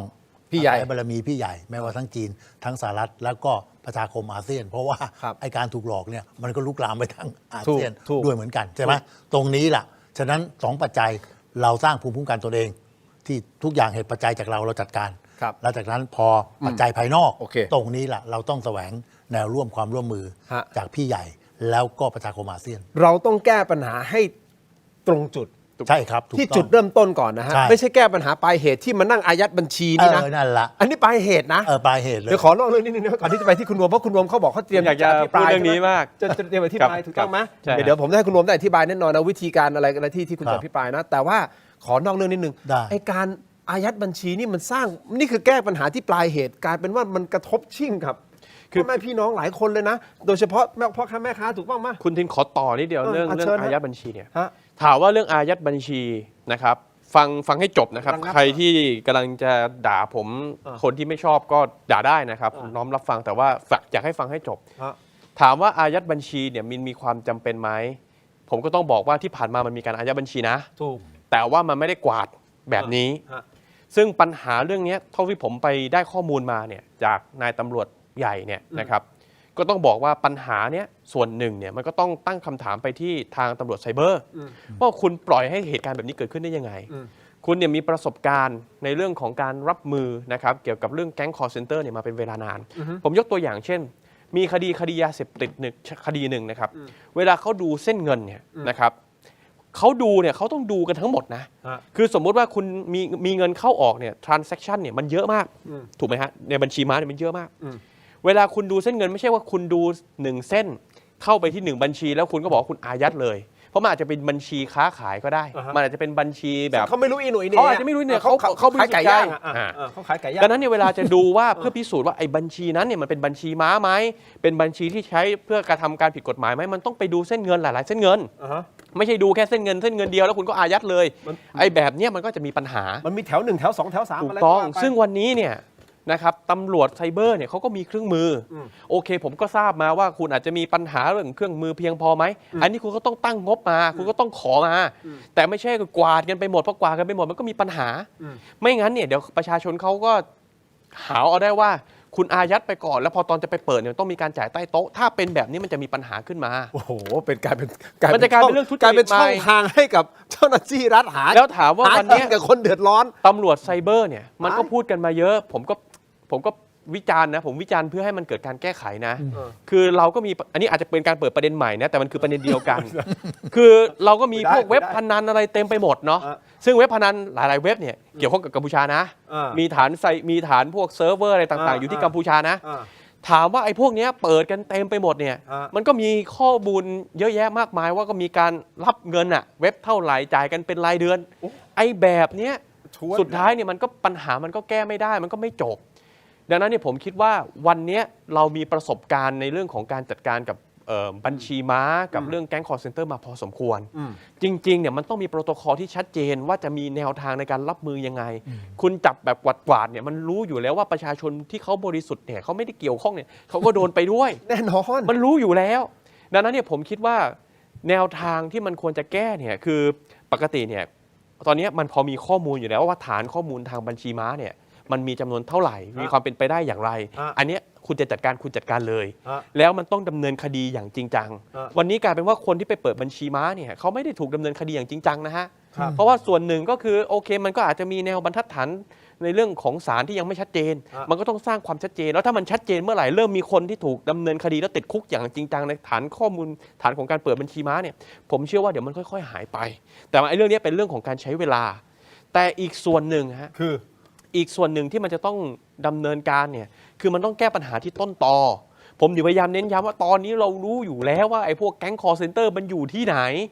ทำไมไม่ไปปราบปรามไอ้ตรงที่มันเป็นจุดเริ่มต้น อ้าวถ้าปราบปรามเสร็จปุ๊บบัญชีม้าที่มันอยู่ในมือตำรวจบางคนเขาก็ไม่ได้ใช้ประโยชน์เลยดิ คือมัน เคยเป็นข่าวนะใช่ไหมครับเสแมวที่อยู่ดีๆตำรวจมีเบอร์บัญชีม้าเต็มไปหมดเลยอะ เต็มไปก็นี่ไง แล้วกลายเป็นว่าเป็นคน พี่ถึงบอก ใช้เบอร์บัญชีม้า ก็ ใน มัน การ กลายว่ากลายเป็นเหมือนที่ท่านน้องโรมพูดอ่ะพอจุดอ่อนเราที่ตำรวจไซเบอร์ในอดีตนะก็แน่นอนมีตำรวจไซเบอร์เราในอดีตระดับสารวัตรเนี่ยตอนนี้ที่เพ่นหนีไปไหมก็ไปเป็นพี่ใหญ่เลย เป็นโต้โผใหญ่อยู่ไพลินเลยอย่างเงี้ยเห็นไหม ฮะ ก็คือไทยนะ เห็นไหม เนี่ยมันถึงบอกว่าพี่ถึงบอกเฮ้ยช่วยกลับมาจัดการของตัวเองก่อนฉะนั้นตรงเนี้ยพอคุณเสริมสร้างไอ้ความเข้มแข็งตรงเนี้ย อันนี้บอกท่านอนุทินใช่ไหมฮะ นั่นแหละใช่พอมาเสริมสร้างความเข้มแข็งไอ้ตัวพันธกิจที่พี่ว่าตรงนี้แหละไอ้ตัวปราบปรามอาชญากรรมข้ามชาตินี่แหละตำรวจเขาจะได้บอกแบบที่น้องโรมว่าไงเฮ้ยกำลังพลคุณพอไหมกำลังพลที่มีประสิทธิภาพถึงไหมเครื่องไม้เครื่องมือขาดอะไรคุณว่ามามันจะได้ชัดแล้วคุณก็จะได้บอกมาชัดเจนว่าถ้าคุณมีอย่างเงี้ยคุณสามารถปฏิบัติภารกิจเนี่ยจะจัดการบัญชีม้าได้ปั๊บจริงไหมแต่ว่าตรงนี้มันต้องชัดไงรัฐบาลมันต้องชัดต้องกล้าทำก่อนดีกว่านั่นแหละต้องกล้าต้องชัดถูกภาษา คุณโรม คำว่าชัดเนี่ยก็คือกล้าทำ รู้อยู่แล้วเด็กก็ไปปราบตรงนั้นสิ ใช่ ไหมนั่นคือประเด็น คือผมง่ายๆก๊กอานเนี่ยเงียบไปแล้วนะครับในเรื่องของการขยายผลเงียบไปแล้วแม้กระทั่งฝั่งมันไม่ใช่มีแค่แก๊งคอร์เซนเตอร์มันไม่ได้มีแค่ฝั่งกัมพูชาใช่ไหมก่อนหน้านี้ฝั่งพม่าที่เราลุยกันไปมันก็มีตัวเป้งใช่ไหมหม่องชิดตูทุกวันนี้เนี่ยก็ยังไปค้างอยู่ที่ทางอัยการว่าตกลงเนี่ยจะออกหมายจับไหมคุยกันไม่รู้เรื่องว่าตกลงอัยการสูงสุดจะว่ายังไงทาง DSI จะว่ายังไงคุยกันไม่รู้เรื่องหาแนวทางกันไม่เจอแล้วถามว่ามันจะปราบกันยังไงคือเวลาเราคุยกันเรื่องของการแก้ปัญหา call center ครับมันต้องทำลายโครงสร้างของขบวนการอาชญากรรมถ้าคุณไม่ทำลายโครงสร้างคุณมาหวังพึ่งแค่การจัดการกับไอ้พวกตัวเล็กตัวน้อยเนี่ยมันไม่มีทางจบ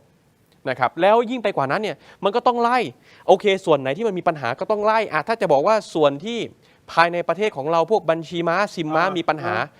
แล้วซิมม้าเนี่ยใครเป็นบริษัทไหนเป็นคนออกก็ไปไล่ดูผมให้หินเลยมันมีอยู่บริษัทหนึ่งที่มันออกซิมเยอะมากแล้วอัตราส่วนเนี่ยมันมากเป็นพิเศษเนี่ยมันเกิดจากอะไรธนาคารเนี่ยที่สามารถที่พูดง่ายๆมันจะมีอยู่ธนาคารหนึ่งที่เขานิยมไปเปิดเป็นบัญชีม้าเนี่ยเฮ้ยธนาคารนั้นไม่ต้องรับผิดชอบอะไรเลยเหรออะไรแบบนี้อันนี้คือเราสามารถจัดการได้แต่ไม่ใช่มากวาดคนระดับล่างเพราะไอ้กวาดระดับล่างนี่มันไม่มีทางหมดมันต้องไปแก้ที่มันต้นเหตุถ้าต้นเหตุอยู่ที่ระบบธนาคารคุณปรับปรุงแก้ไขตรงนั้นถ้าธนาคารบกพร่องคุณต้องเรียกในเรื่องของละเมิดเรียกค่าเสียหายอะไรจากธนาคารถ้าเป็นเรื่องซิมคุณก็ไปว่าที่ในเรื่องของผู้ให้บริการอินเทอร์เน็ตเช่นเดียวกันปัญหาอยู่ที่อาชญากรรมข้ามชาติมีแก๊งคอร์เซ็นเตอร์ต่างๆอยู่ในกัมพูชาคุณก็ไปจัดการที่ตรงนั้นเนี่ยผมเมื่อกี้ค้างเอาไว้คุณทินอธิบายที่คุณบอกผมเนี่ยอธิบายคุณจะเปิดที่นี่ที่แรกเปิดที่แรกเลยคุณโรมนะรายการนะเตรียมไว้แล้วมาคุณจะยังไงเอาอย่างง่ายๆก่อนเลยไล่มาตั้งแต่จากเบาไปหาหนักสิ่งที่เราควบคุมได้อินเทอร์เน็ตน้ำมันไฟฟ้าอย่างพวกไฟฟ้ากับอินเทอร์เน็ตเนี่ยเอาจริงๆตกลงไทยตัดหรือกัมพูชาตัดถ้าไอ้กัมพูชาตัดเนี่ยมันกลับมาต่อใหม่ได้ไหมถ้ากลับมาต่อใหม่ได้อย่างนี้ไทยควรตัดหรือเปล่านี่คือสิ่งแรกที่คุณอนุทินและถ้าเป็นตามข่าวคือคุณอนุทินอาจจะไปเป็นรัฐมนตรีมหาดไทยได้อยู่ในอำนาจหน้าที่ของท่านในการจัดการนี่คือสิ่งแรกที่สามารถดำเนินการได้ทันทีสิ่งที่สองที่สามารถดำเนินการได้คุณต้องใช้กระทรวงการต่างประเทศให้มันเป็นประโยชน์ทุกวันนี้ก่อนหน้านี้แล้วกันกระทรวงต่างประเทศเนี่ยทำงานช้ามากการไปพูดคุยเจรจาไม่ว่าจะจีนก็ดีอเมริกาก็ดีญี่ปุ่นก็ดีทุกคนมีปัญหาเรื่องแก๊งคอร์เซ็นเตอร์ทั้งหมดแล้วบริษัทเหล่านี้เนี่ยมีอิทธิพลกับประเทศอย่างกัมพูชานอกจากจีนที่เรารู้อยู่แล้วญี่ปุ่นก็ไปลงทุนในกัมพูชาไม่น้อยนะครับไอ้แบบเนี้ยเราสามารถใช้ให้เป็นประโยชน์ในการที่จะเข้าไปจัดการกับกัมพูชานี่ล่าสุดมีข่าวว่ามีคนเกาหลีใต้เสียชีวิตจากแก๊งคอร์เซ็นเตอร์ไปชวนประเทศไทยต้องเป็นผู้นำในการปราบปรามแก๊งคอร์เซ็นเตอร์คุณไปชวนเกาหลีมาเลย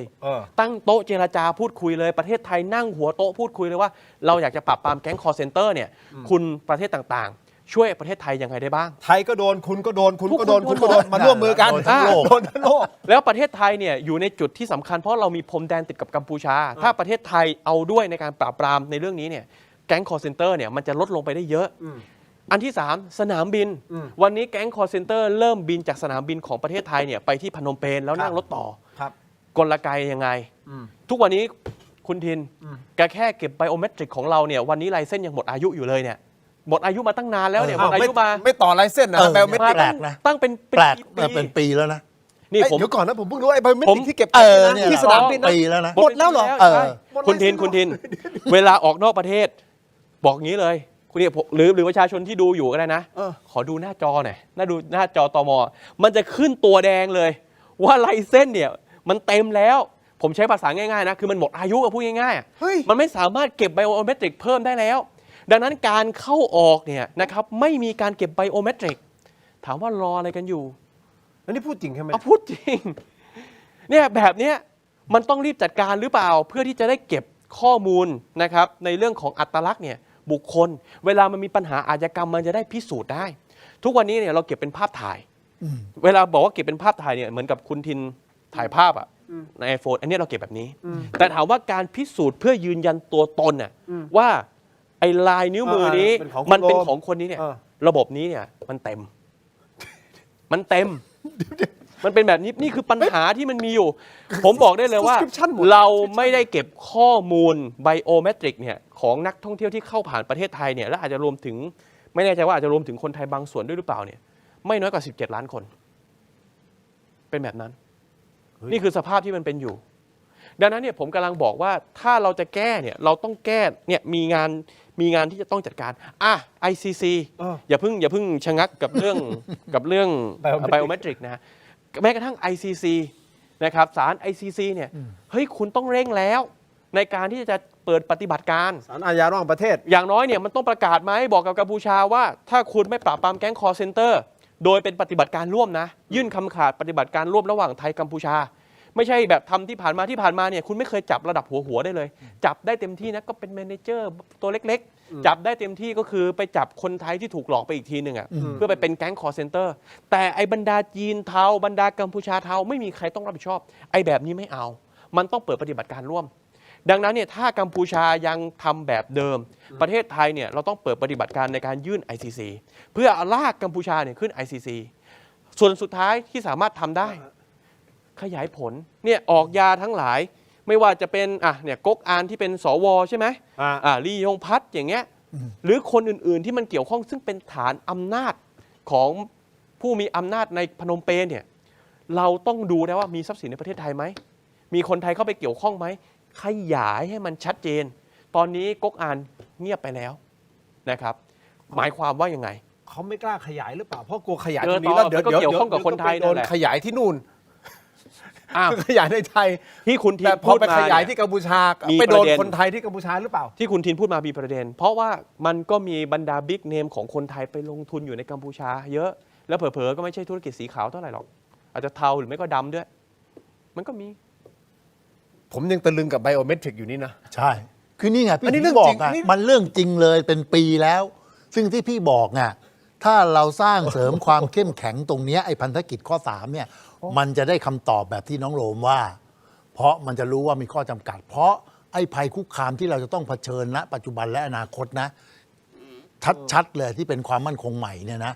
มันคืออาชญากรรมข้ามชาตินะครับกับการโยกย้ายถิ่นฐานถ้าไม่มีไอ้ไบโอเมตริกเนี่ยแหละเรียบร้อยใช่นี่คือพื้นฐานเลยประตูเราเนี่ยการสู้รบแรงงานเถื่อนแล้วมันจะไปยังไงล่ะฉะนั้นหัวใจมันอยู่ตรงนี้ไงพี่ถึงบอกเฮ้ยตำรวจไซเบอร์คุณบอกมาชัดๆกำลังพลคุณอ่ะมันพอไหมไม่พอนะถ้าคำว่าพอในที่นี้เนี่ยต้องมือถึงด้วยนะแต่ว่ามีเพียงพอแล้วก็มีขีดความสามารถเอาละถือโอเคแล้วตอนนี้ก็กลับมาเครื่องมือมันก็จะไล่ไปอย่างเงี้ยแต่รัฐบาลมันต้องชัดไงที่พี่บอกนโยบายคุณต้องชัดรับรองได้แล้วมันจัดความเร่งด่วนอันนี้ถูกเลยเพราะพี่ยังยืนยันภัยคุกคามเนี่ยอาชญากรรมข้ามชาติการโยกย้ายถิ่นฐานมันซ้อนอะไรทุกอย่างกันอยู่ฉะนั้นไอ้ไบโอเมตริกเนี่ยมันสำคัญมากมันก็ได้รู้เลยว่าเอ้ยมันเต็มอยู่เหรอแล้วจะเพิ่มยังไงต้องใช้งบยังไงแล้วจะต่อเนื่องกันอย่างไรไม่ได้เรื่องยากนะไม่ใช่เรื่องยากนะก็แบบตอนนี้เหมือนที่ตำรวจเนี่ยพอทางฝ่ายนู้นอาชญากรรมข้ามชาติมีข้อมูลให้ไปเลยที่บอกให้กับฝ่ายกัมพูชาไปเรื่องสแกมเมอร์ก็มันมีอยู่แล้วไงแต่ตรงนี้ไงที่ถึงทุกคนถึงงงมันมีอยู่แล้วมันยังไงวะแล้วไอ้ปัญหาก็รู้นะไม่ใช่ไม่รู้แต่แสดงว่าคุณก็จัดความเร่งด่วนไม่ได้แต่นี่จัดความเร่งด่วนไม่ได้เขาเป็นหน่วยปฏิบัติที่มันต้องลงรัฐบาลต้องชัดไงครับถ้านโยบายความมั่นคงเฉพาะของคุณเนี่ยเร่งด่วนเนี่ยโป๊ะเรื่องนี้นะอันนี้ง่ายเลยมันก็เหมือนสหรัฐถ้านโยบายของประธานาธิบดีชัดปั๊ก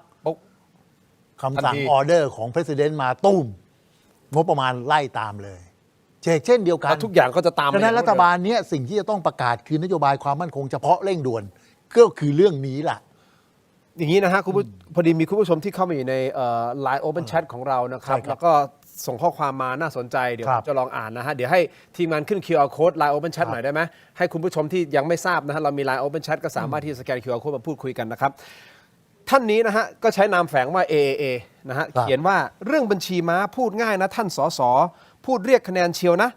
มันไม่ใช่เวลาไบโอเมตริกเก็บได้ตลอดนะเพราะไทยมี Data มากพอที่จะเก็บจ้า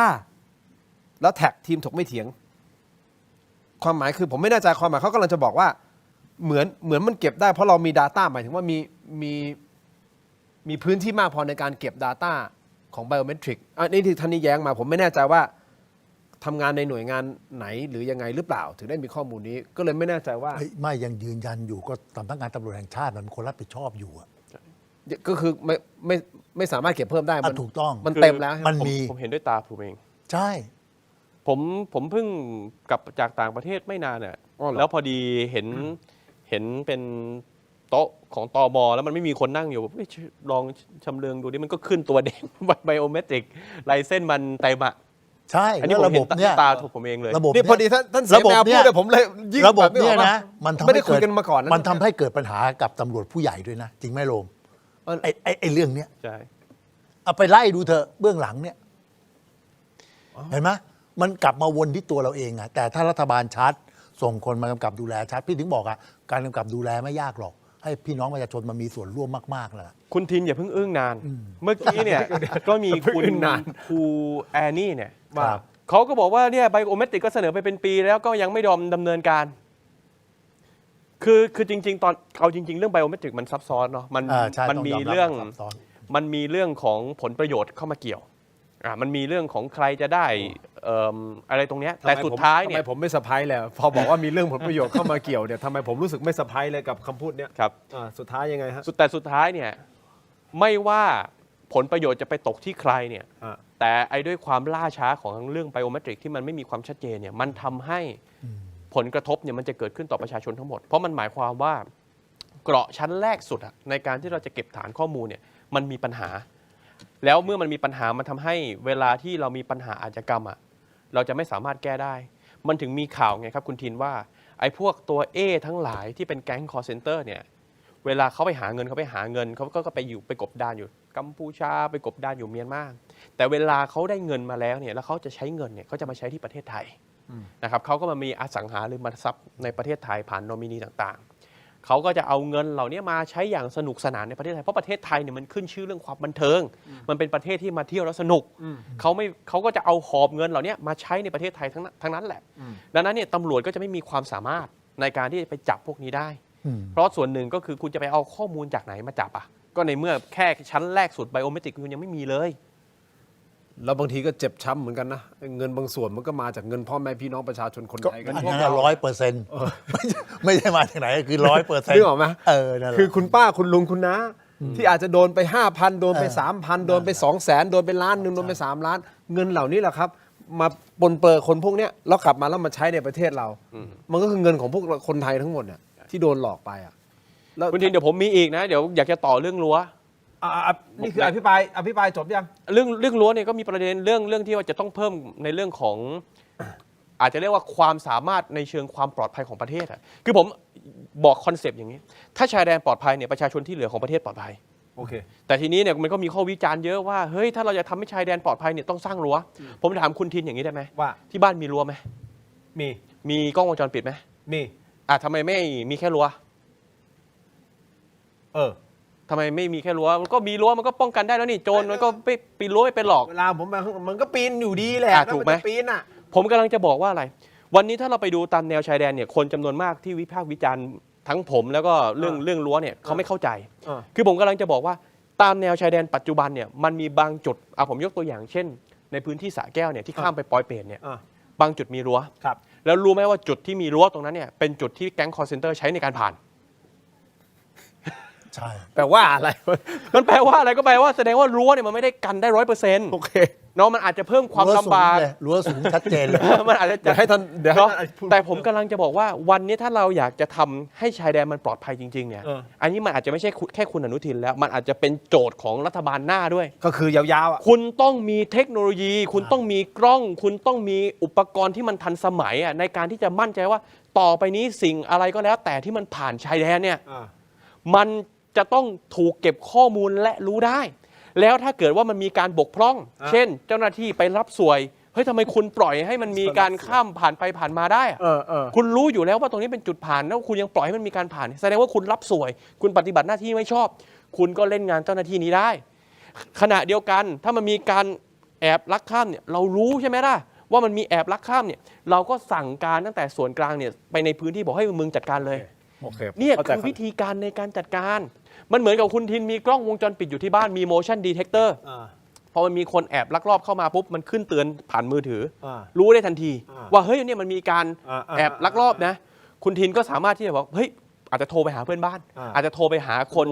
ในบ้านเฮ้ยเองต้องรีบจัดการหรือถ้าเกิดไม่มีใครอยู่บ้านเลยก็อาจจะโทรหาตำรวจอันนี้คือกระบวนการในการทำงานคิดสิคิดใช้สมองให้มากกว่านี้อันนี้คือผมเห็นคล้ายๆกันกับคุณรวม เพราะว่าอย่างต่างชาติอเมริกาที่เขามีแบบเม็กซิโกกำแพงเนี่ยแล้วเรามีภาพบางส่วนไม่รู้ในคลังภาพหาได้ไหมแฟมครับที่เป็นภาพกำแพงเม็กซิโกไม่รู้หาได้หรือเปล่าไม่เป็นไรไม่ได้กดดันนะไม่ได้กดดันถ้าหาได้เราเคยโชว์แล้วเพราะมันนานมาแล้วถ้าไม่ได้ไม่เป็นไรแต่จะเห็นความอลังการของกำแพงและเทคโนโลยีนะครับ ท่านเสแมวโอ้โหกล้องเกิ้งคือแบบเต็มไปหมดแล้วกลางคืนเขามีลาดตระเวนแบบเฮลิคอปเตอร์แล้วใช้ไอ้เทอร์โมปัจจุบันเนี่ยพอมันมีโดรนตรวจการมันช่วยไปเยอะแล้วกับ CCTV ที่มีประสิทธิภาพแบบว่ามันมีประสิทธิภาพมากฉะนั้นจริงๆแล้วเนี่ยเขาใช้เทคโนโลยีช่วยส่วนกำลังการปฏิบัติเนี่ยเขาใช้การเคลื่อนที่เร็วเท่านั้นเองละเพราะว่าไอ้อุปกรณ์มันจะแจ้งเตือนมาไอ้ฝ่ายปฏิบัติก็แบบที่ทีมบ้านก็ฮอมาเราอาจจะต้องนั้นเองเราอาจจะต้องถึงจุดนี้แล้วใช่ไหมจริงๆก็จะเป็นแบบนั้นจริงๆเทคโนโลยีเนี่ยมันช่วยแล้วทำให้จริงๆแล้วไม่สิ้นเปลืองแพงนะเพราะเทคโนโลยีปัจจุบันเหล่านี้ประสิทธิภาพสูงและราคาไม่สูงแล้วมันก็หมุนเวียนเปลี่ยนไปมันไม่ได้ว่าใช้ปั๊บแล้วไอ้กล้องนี้ต้องใช้กันไปทั้งปีทั้งชาติไม่ใช่หรอกบางทีเราใช้ 3-4 เดือนเราก็เปลี่ยนราคาไม่ได้สูงนะแต่ว่าประสิทธิภาพมันสูงเสียแล้วเดี๋ยวนี้ใช่ต้องมาถึงจุดนี้แล้วต้องมาถึงเลยไม่ใช่มาถึงไหมต้องมาถึงอยากให้เพิ่มเติมข้อมูลเพื่อเข้าใจให้มันรอบด้านคือปัญหากัมพูชาเนี่ยมันต้องใช้ข้อมูลแล้วก็วิธีการที่มันจริงจังเนาะแล้วก็อาจจะเอาประสบการณ์จากที่อื่นมาใช้ไม่ใช่ใช้อารมณ์อย่างเดียวนี่ผมลองยกตัวอย่างรั้วลองดูนี่รั้วอเมริกากับเม็กซิโกนะนี่เขาทำกันอย่างเงี้ยแต่ขนาดเขามีแบบนี้นะเขายังมีสิ่งผิดกฎหมายเข้ามาเต็มไปหมดนะแค่บางจุดนะจริงๆมันยาวเป็นพันกิโลเลยนะครับระหว่างอเมริกากับเนี่ยนี่คือเป็นบางจุดให้เห็นเฉยๆนี่คือภาพที่เรามีลิขสิทธิ์เนาะเพราะฉะนั้นเปิดได้แค่นี้เองนะเราเห็นเนี่ยเป็นอย่างนี้อ่ะ2 ชั้นอ่ะโอเคต่อทีนี้ผมต่อนิดเดียวอย่างเคสของไทยกับกัมพูชาเนี่ยเส้นเขตแดนที่เราเคลียร์กันชัดๆแล้วจบแล้วเนี่ยมีไม่เยอะนะฮะใช่แล้วผมถามว่าคุณจะปักรั้วยังไงไอ้ที่ไม่ชัดอ่ะอันนี้ประเด็นที่1อันนี้ประเด็นที่2คุณบอกว่าเอางี้ไม่ชัดก็ไม่เป็นไรเราปักในฝั่งไทยแล้วกันเราปักไอ้ส่วนที่เราชัวร์ว่าเป็นฝั่งไทยคำถามของผมก็คือว่าแล้วไอ้ส่วนที่ไม่ชัวร์ที่มันอยู่หลังรั้วไปเนี่ยกัมพูชาเขาจะเคลมว่าเป็นของกัมพูชาเคลมแต่ถ้าเราปักรั้วตรงนั้นเขาก็ต้องเคลมข้างหลังของเขาสิต่อให้บอกว่าส่วนที่เป็นชัดถ้าตรงนั้นเป็นคูคลองอยู่กลางน้ำคุณจะไปปักกลางน้ำไหมหรือคุณจะปักริมตลิ่งถ้าคุณปักริมตลิ่งก็เท่ากับน้ำของเขาเป็นของเขาหรือเปล่าดังนั้นเนี่ยผมคิดว่าวันนี้ผมไม่ได้ต้านในเรื่องของการมีรั้วแต่ผมกำลังบอกว่าถ้าคุณคิดว่ารั้วคือยาสารพัดยาที่จะรักษาสารพัดโรคเนี่ยคุณคิดผิดคุณต้องอาศัยมากกว่ารั้วคุณอาจจะต้องการเทคโนโลยีไรด้าก็ได้ใช่ไหมทุกวันนี้เราเห็นในรถ EV เนี่ยนะครับที่เป็นเทคโนโลยีไรด้าราคาไม่ได้แพงแล้วนี่มันช่วยสแกนได้นะมันระบุได้ว่าอันนี้คือนกอันนี้คือหมาอันนี้คือคนอันนี้คือรถ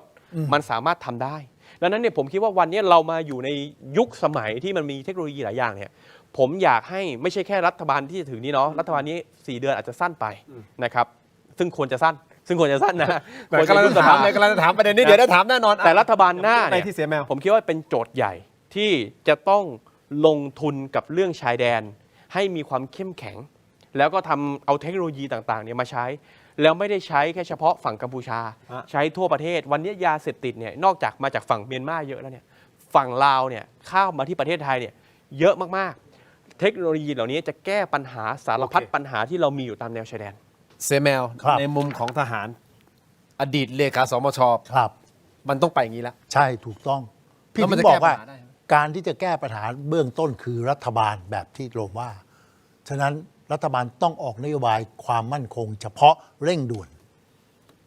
ให้มีความชัดเจนนะครับว่าที่จะเสริมสร้างสมรรถนะไอ้สิ่งที่น้องโรมกล่าวไปเนี่ยพอนโยบายตัวนี้มันชัดเจน มันจะไปเกิดยุทธศาสตร์มาตรการ แล้วแผนปฏิบัติการของหน่วยที่เกี่ยวข้องรองรับ และสังคมไทยเนี่ยต้องจำไว้เลยนะไอ้หน่วยปฏิบัติเนี่ยกับหน่วยนโยบายเนี่ยกับหน่วยอำนวยการทางยุทธศาสตร์เนี่ยต้องมอนิเตอร์ใกล้ชิด แล้วจะเกิดผลสำลิดตรงไหนรู้ป่ะ ตรงไหนฮะ การประเมินผลที่ต้องมีภาคประชาชน ภาควิชาการ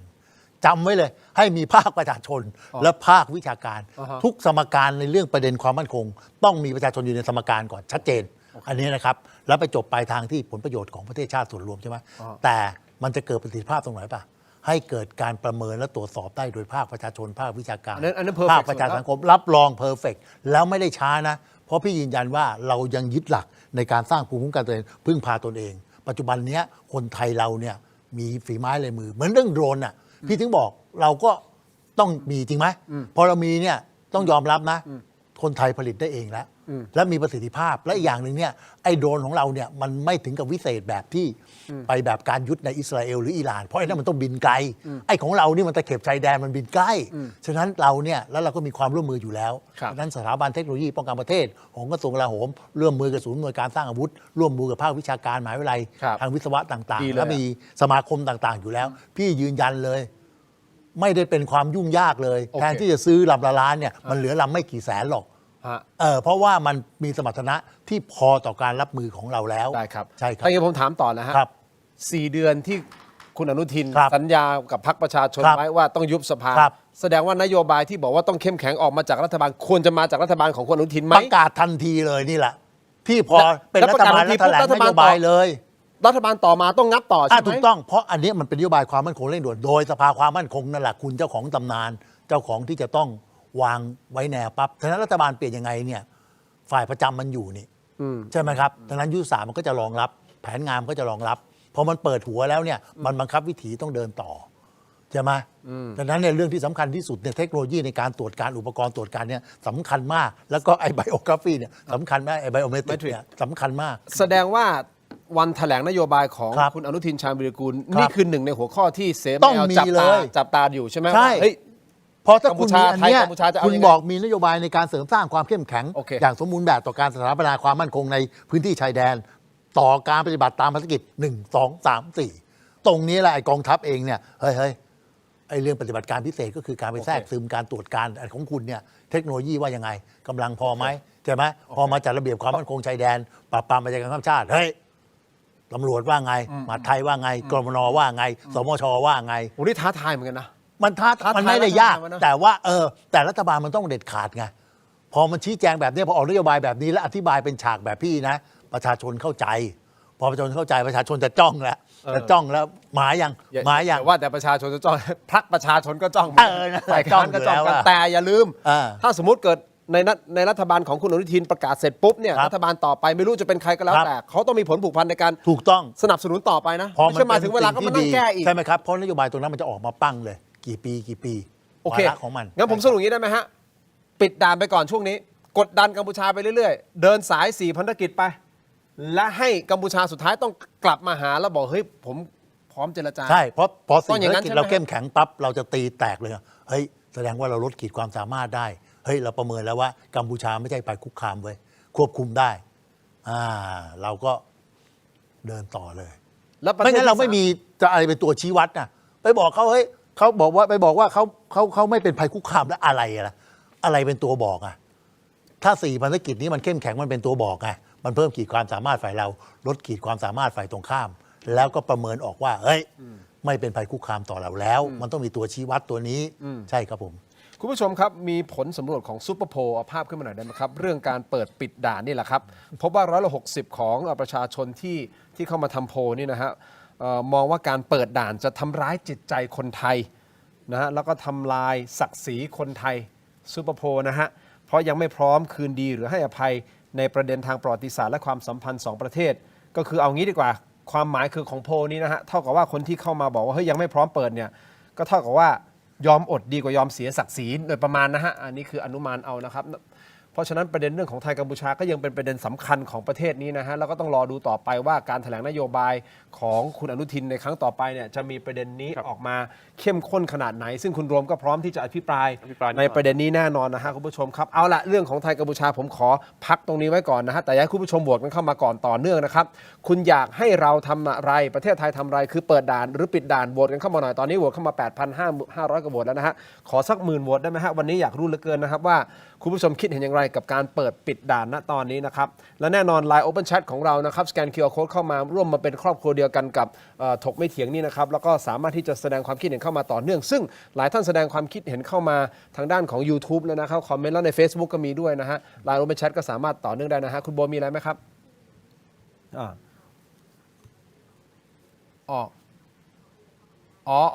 โอเคได้ครับอย่างนี้ฮะพอดีได้จากโปรดิวเซอร์ของเรา Line Open Chat เราจะมีคำถามเนาะเวลาคุณสแกนมันก็จะมีคำถามตอบคำถามถูกแล้วจะเข้ามาเป็นแฟนดอมของเราได้นะครับผมชื่อทินโชคกมลกิจครับทินคือทอทหารสระอิ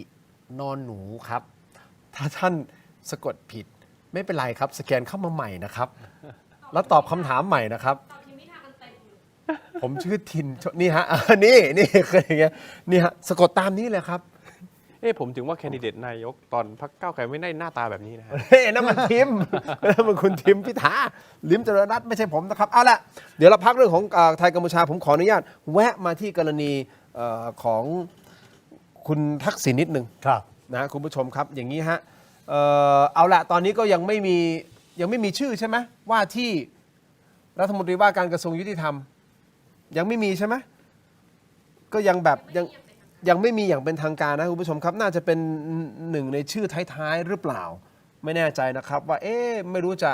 ทาบทามท่านไหนให้มาดำรงตำแหน่งนะครับแต่ที่แน่ๆนะคุณผู้ชมครับกรณีของคุณทักษิณนะฮะ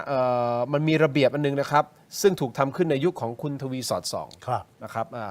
พันตำรวจเอกทวีสอดส่องนะฮะรัฐมนตรีว่าการกระทรวง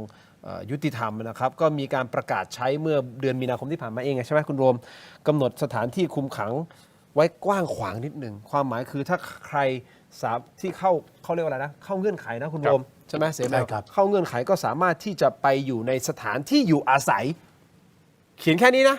สถานที่อยู่อาศัยซึ่งไม่ได้ระบุชัดเจนหมายถึงที่ไหนยังไงนะครับซึ่งมันอาจจะเป็นทั้งอพาร์ตเมนต์โรงแรมคอนโดที่พักตากอากาศหรือแม้แต่บ้านถูกต้องไหมฮะก็เลยงงอยู่ว่าถ้ามันกว้างๆขนาดเนี้ยมันจะเป็นปัญหาหรือเปล่าซึ่งสถานที่คุมขังต้องมีกล้องวงจรปิดอย่างน้อย1ตัวและออนไลน์ตลอดเวลานะครับคำถามผมไม่แน่ใจว่า2ท่านจะพอจะตอบได้หรือเปล่านะว่าโอกาสที่คุณทักษิณจะออกมาคุมขังนอกเรือนจำตามระเบียบนี้มีมากน้อยแค่ไหนยังไงครับแล้วมันจะมีผลยังไงกับการบริบทการเมืองสถานการณ์ตอนตรงนี้พี่เชื่อว่าไอ้กฎกติกาตัวเนี้ยมันไม่เอื้อแล้วเพราะว่าอะไรรู้ป่ะเพราะเราก็เห็นข่าวสารกับปปชเริ่มขยับมีการมาติงในระเบียบนี้แล้วพอปปชมาตั้งข้อสังเกตปั้งเนี่ยพี่เชื่อว่าฝ่ายข้าราชการประจำของราชทัณฑ์เนี่ยต้องมาตั้งการ์ดใหม่แล้วเพราะว่าไอ้คดีความเรื่องชั้น14เนี่ยโดนเข้าไปตั้ง10กว่าคนเนี่ยถ้าจะมีต่อยอดอีกฉะนั้นถ้าประเด็นนี้มาเนี่ยพี่เชื่อว่าสุดท้ายไอ้กฎกติกาเนี่ยจะมีปัญหาจะถูกทบทวนแล้วก็เลยกายยังติดชะงักอยู่เพราะว่ามันไม่รู้มีใครจะกล้ามาเป็นกองหน้าแล้วล่ะไม่มีแล้วแต่ที่ผ่านมาก็มีคนมาเป็นกองหน้าตอนนั้นมันมีไงพอสุดท้ายมันประสบชะตากรรมแบบ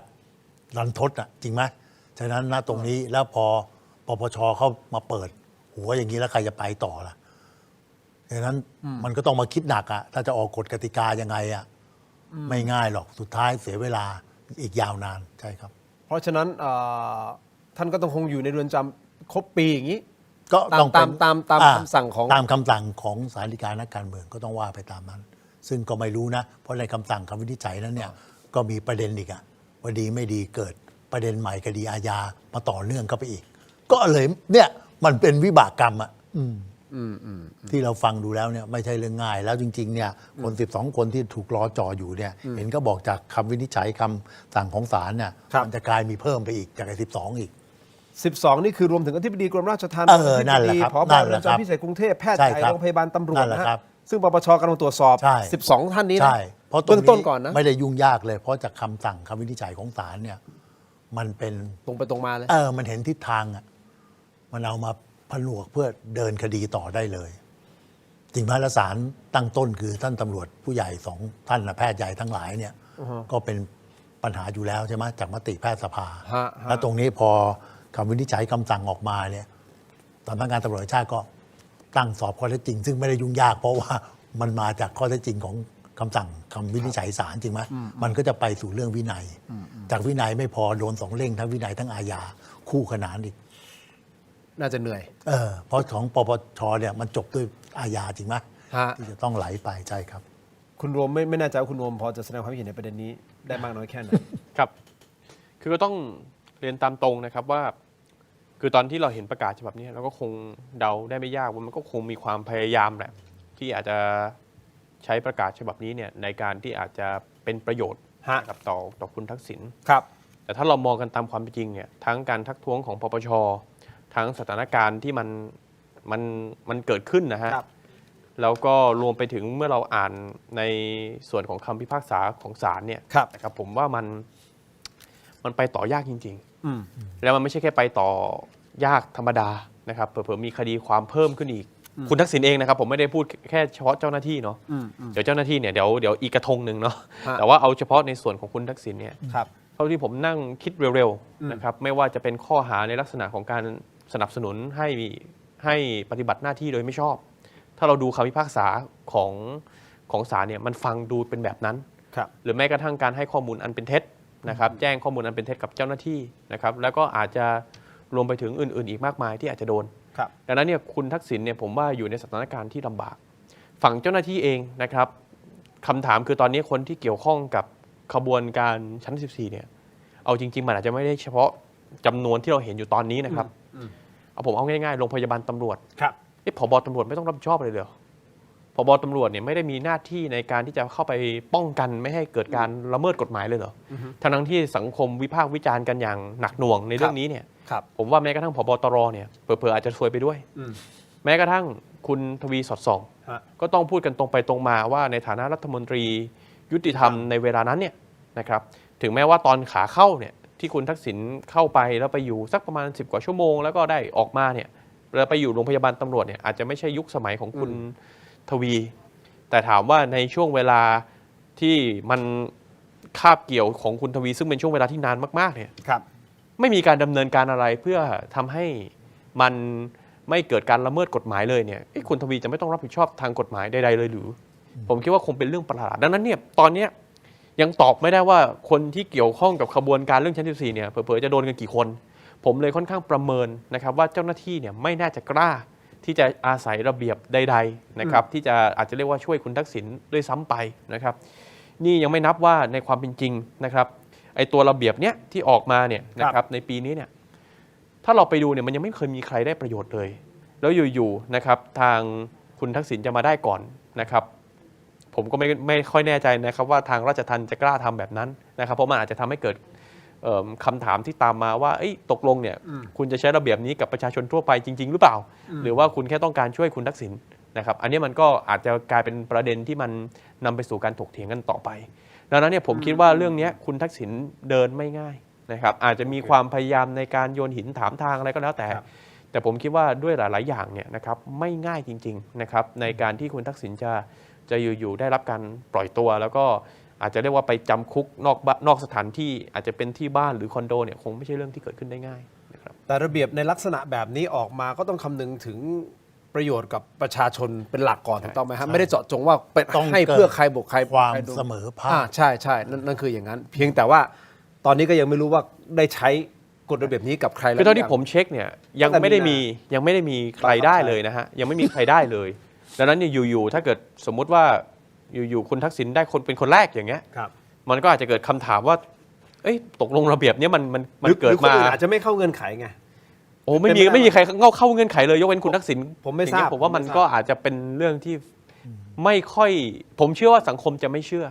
แล้วมันก็จะทำให้เกิดวิกฤตศรัทธาต่อกระบวนการยุติธรรมอีกรอบหนึ่งส่วน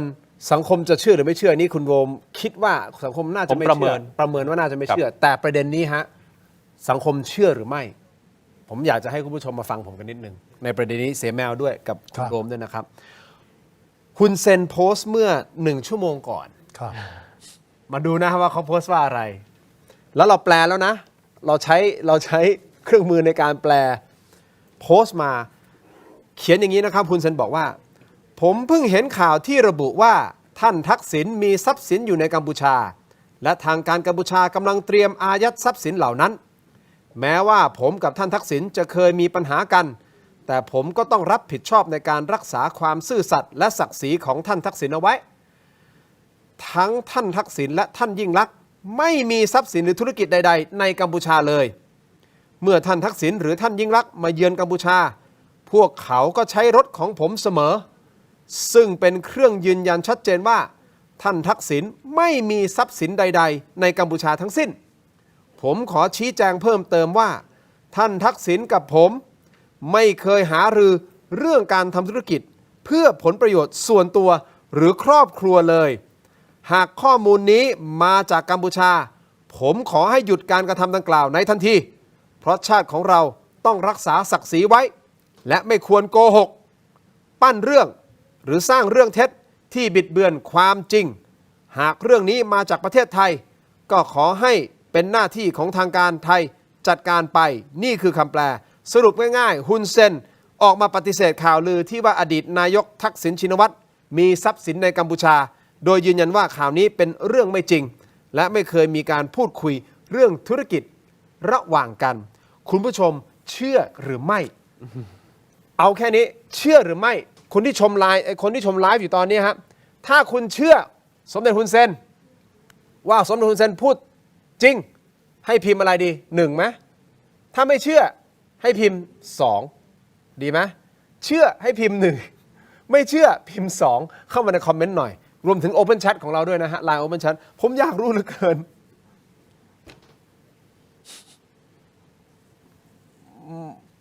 ไม่รู้อ่ะท่านพูดอย่างเงี้ย เราก็ทำหน้าที่สื่อก็รายงานตามนี้แต่เชื่อไม่เชื่อก็อยู่ที่คุณผู้ชมตัดสินเดี๋ยวรอดูคุณผู้ชมนะครับเพราะถ้าถอยฉากทัดไปเนี่ยแหมมันค่อนข้างจะเหมือนจะรู้คำตอบล่วงหน้าตรงกันแต่มีคนหนึ่งซึ่งผมจะเรียนเชิญมาในโอกาสหน้านะคุณโบคุณตู่จตุพรพรหมพันธ์ผมว่าน่าจะมีข้อมูลนะว่าตกลงท่านทักษิณมีทรัพย์สินอะไร อยู่ในกัมพูชาหรือไม่หรือมีธุรกิจอะไรหรือไม่หรือเคยพูดคุยธุรกิจกับสมเด็จฮุนเซนหรือไม่เราไม่กล้ายืนยันเนาะใช่แต่มันสวนทางกับความข้อมูลที่เราได้มาหรือเปล่าก็ไม่แน่คือมันต้องแตกเรื่องหนึ่งก็คือมีจริงไม่มีจริงหมดว่ากันไปอันที่สองก็คือถ้ามันมีเนี่ยมันมีผ่านใครได้ไหมนั่นแหละแล้วถ้าผ่านใครมันนับว่ามีไหมอันนี้มันก็มีเรื่องที่ต้องคิดนะนอมินีเนี่ยนอมินีอย่างเงี้ยมันก็เป็นได้เนาะผมไม่ทำนายแล้วกันผมเอาข้อเท็จจริงถ้ามีหรือไม่มีเนี่ยเดี๋ยวผมว่ารอคุณจตุพรอย่างที่ทางพี่ทินว่าก็ได้เดี๋ยวผมก็รอฟังแล้วกันแล้วคุณผู้ชมที่พิมพ์เข้ามานะครับมีคนพิมพ์เชื่อมาด้วยนะฮะ1ท่านแล้วที่เหลือคือ2หมดเลยนะครับก็นั่นแหละไม่เชื่อถึงบอกเอางี้ไม่เป็นไรโหวตกันเข้ามาก่อนพิมพ์กันเข้ามาก่อนแล้วอย่าลืมโหวตให้เราด้วยนะครับคุณอยากให้ประเด็นกัมพูชาไทยนะฮะเปิดด่านหรือปิดด่านคุณโหวตให้ผมนิดนึงนะครับและเดี๋ยวอยากจะให้ฟังเสียงคุณแพทองธารชินวัตรนะครับในฐานะลูกสาวที่เข้าไปเยี่ยมคุณพ่อนะครับท่านออกมาแล้วท่านได้พูดอะไรกับกรณีของคุณทักษิณนะครับแต่ก่อนที่จะไปเปิดฟังท่านนะฮะขออนุญาตนิดนึงนะครับขอบคุณครับนี่ฮะเสียแมวครับขออนุญาตนะครับพูดคุยกันมานานพอสมควรนะฮะขอขอบคุณนะครับเม็ดอมซิงค์พลัสผลิตภัณฑ์ไมบาซินจากเกรเตอร์ฟาร์มานะครับมี3สูตรที่มีคุณประโยชน์จากวิตามินหลากหลายชนิดครับเม็ดอมซิงค์พลัสวิตามินซีและโคคิวเทนกลิ่นองุ่นมะนาวครับเม็ดอมซิงค์พลัสลูทีนและบิวเบอรี่กลิ่นแบล็คเคอร์เรนต์เม็ดอมซิงค์พลัสเบต้ากลูแคนกลิ่นสตรอเบอรี่นะครับซิงค์มีส่วนช่วยในการทำหน้าที่ของระบบภูมิคุ้มกันและกระบวนการต่อต้านอนุมูลอิสระถ้าเจ็บคอไอหรืออยากเสริมภูมิคุ้มกันนะครับเลือกไมบาซินจากเกรเตอร์ฟาร์มาหาซื้อได้ที่ร้านสะดวกซื้อซุปเปอร์มาร์เก็ตร้านขายยาทั่วประเทศไมบาซินจากเกรเตอร์ฟาร์มาก้าวสู่60 ปีอย่างมั่นคงและยั่งยืนนะฮะขอบคุณมากๆเลยนะครับคุณผู้ชมโหวตเข้ามาต่อเนื่องพิมพ์เข้ามาต่อเนื่องนะครับสิ่งที่คุณฮุนเซนโพสต์เมื่อประมาณชั่วโมงที่แล้วนะครับบอกว่าไม่เคย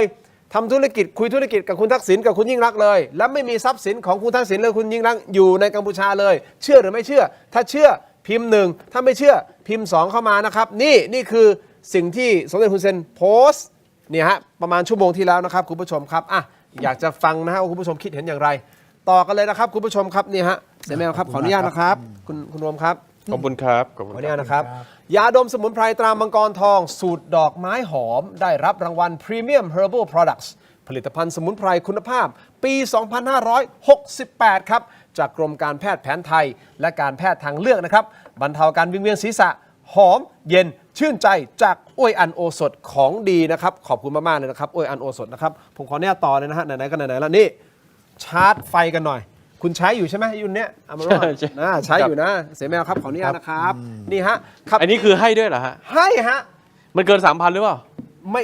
ไม่ถึง เกินไหม ไม่เกินเราบวกให้เรียบร้อย ให้เรียบร้อย ไม่ต้องห่วงคุณไม่ใช่คนแรก มีนักการเมืองหลายท่านที่มาเราคำนวณให้ถูกต้องนะ ไม่เกินนะเป๊ะนะไม่เกินนะอ๋อ คนละครึ่ง เราผ่าครึ่งแบตหนึ่งเฮ้ยผ่าครึ่งแบตนี่คุณผู้ชมขับขี่มั่นใจไปกับแบตเตอรี่ Amaron นะครับทนทานไฟแรงไม่ต้องดูแลรักษานะครับมีหลายรุ่นใช้ได้กับรถยนต์ทุกประเภทครับ Amaron lasts long really long แบตเตอรี่ Amaron แบตเตอรี่อายุยืนนะครับอันนี้ของดีเลยนะฮะ Amaron ขอบคุณมากๆเลยนะครับนี่ไม่ต้องดูแลรักษานะครับนี่ lasts long really long ขอบคุณมากๆเลยนะครับ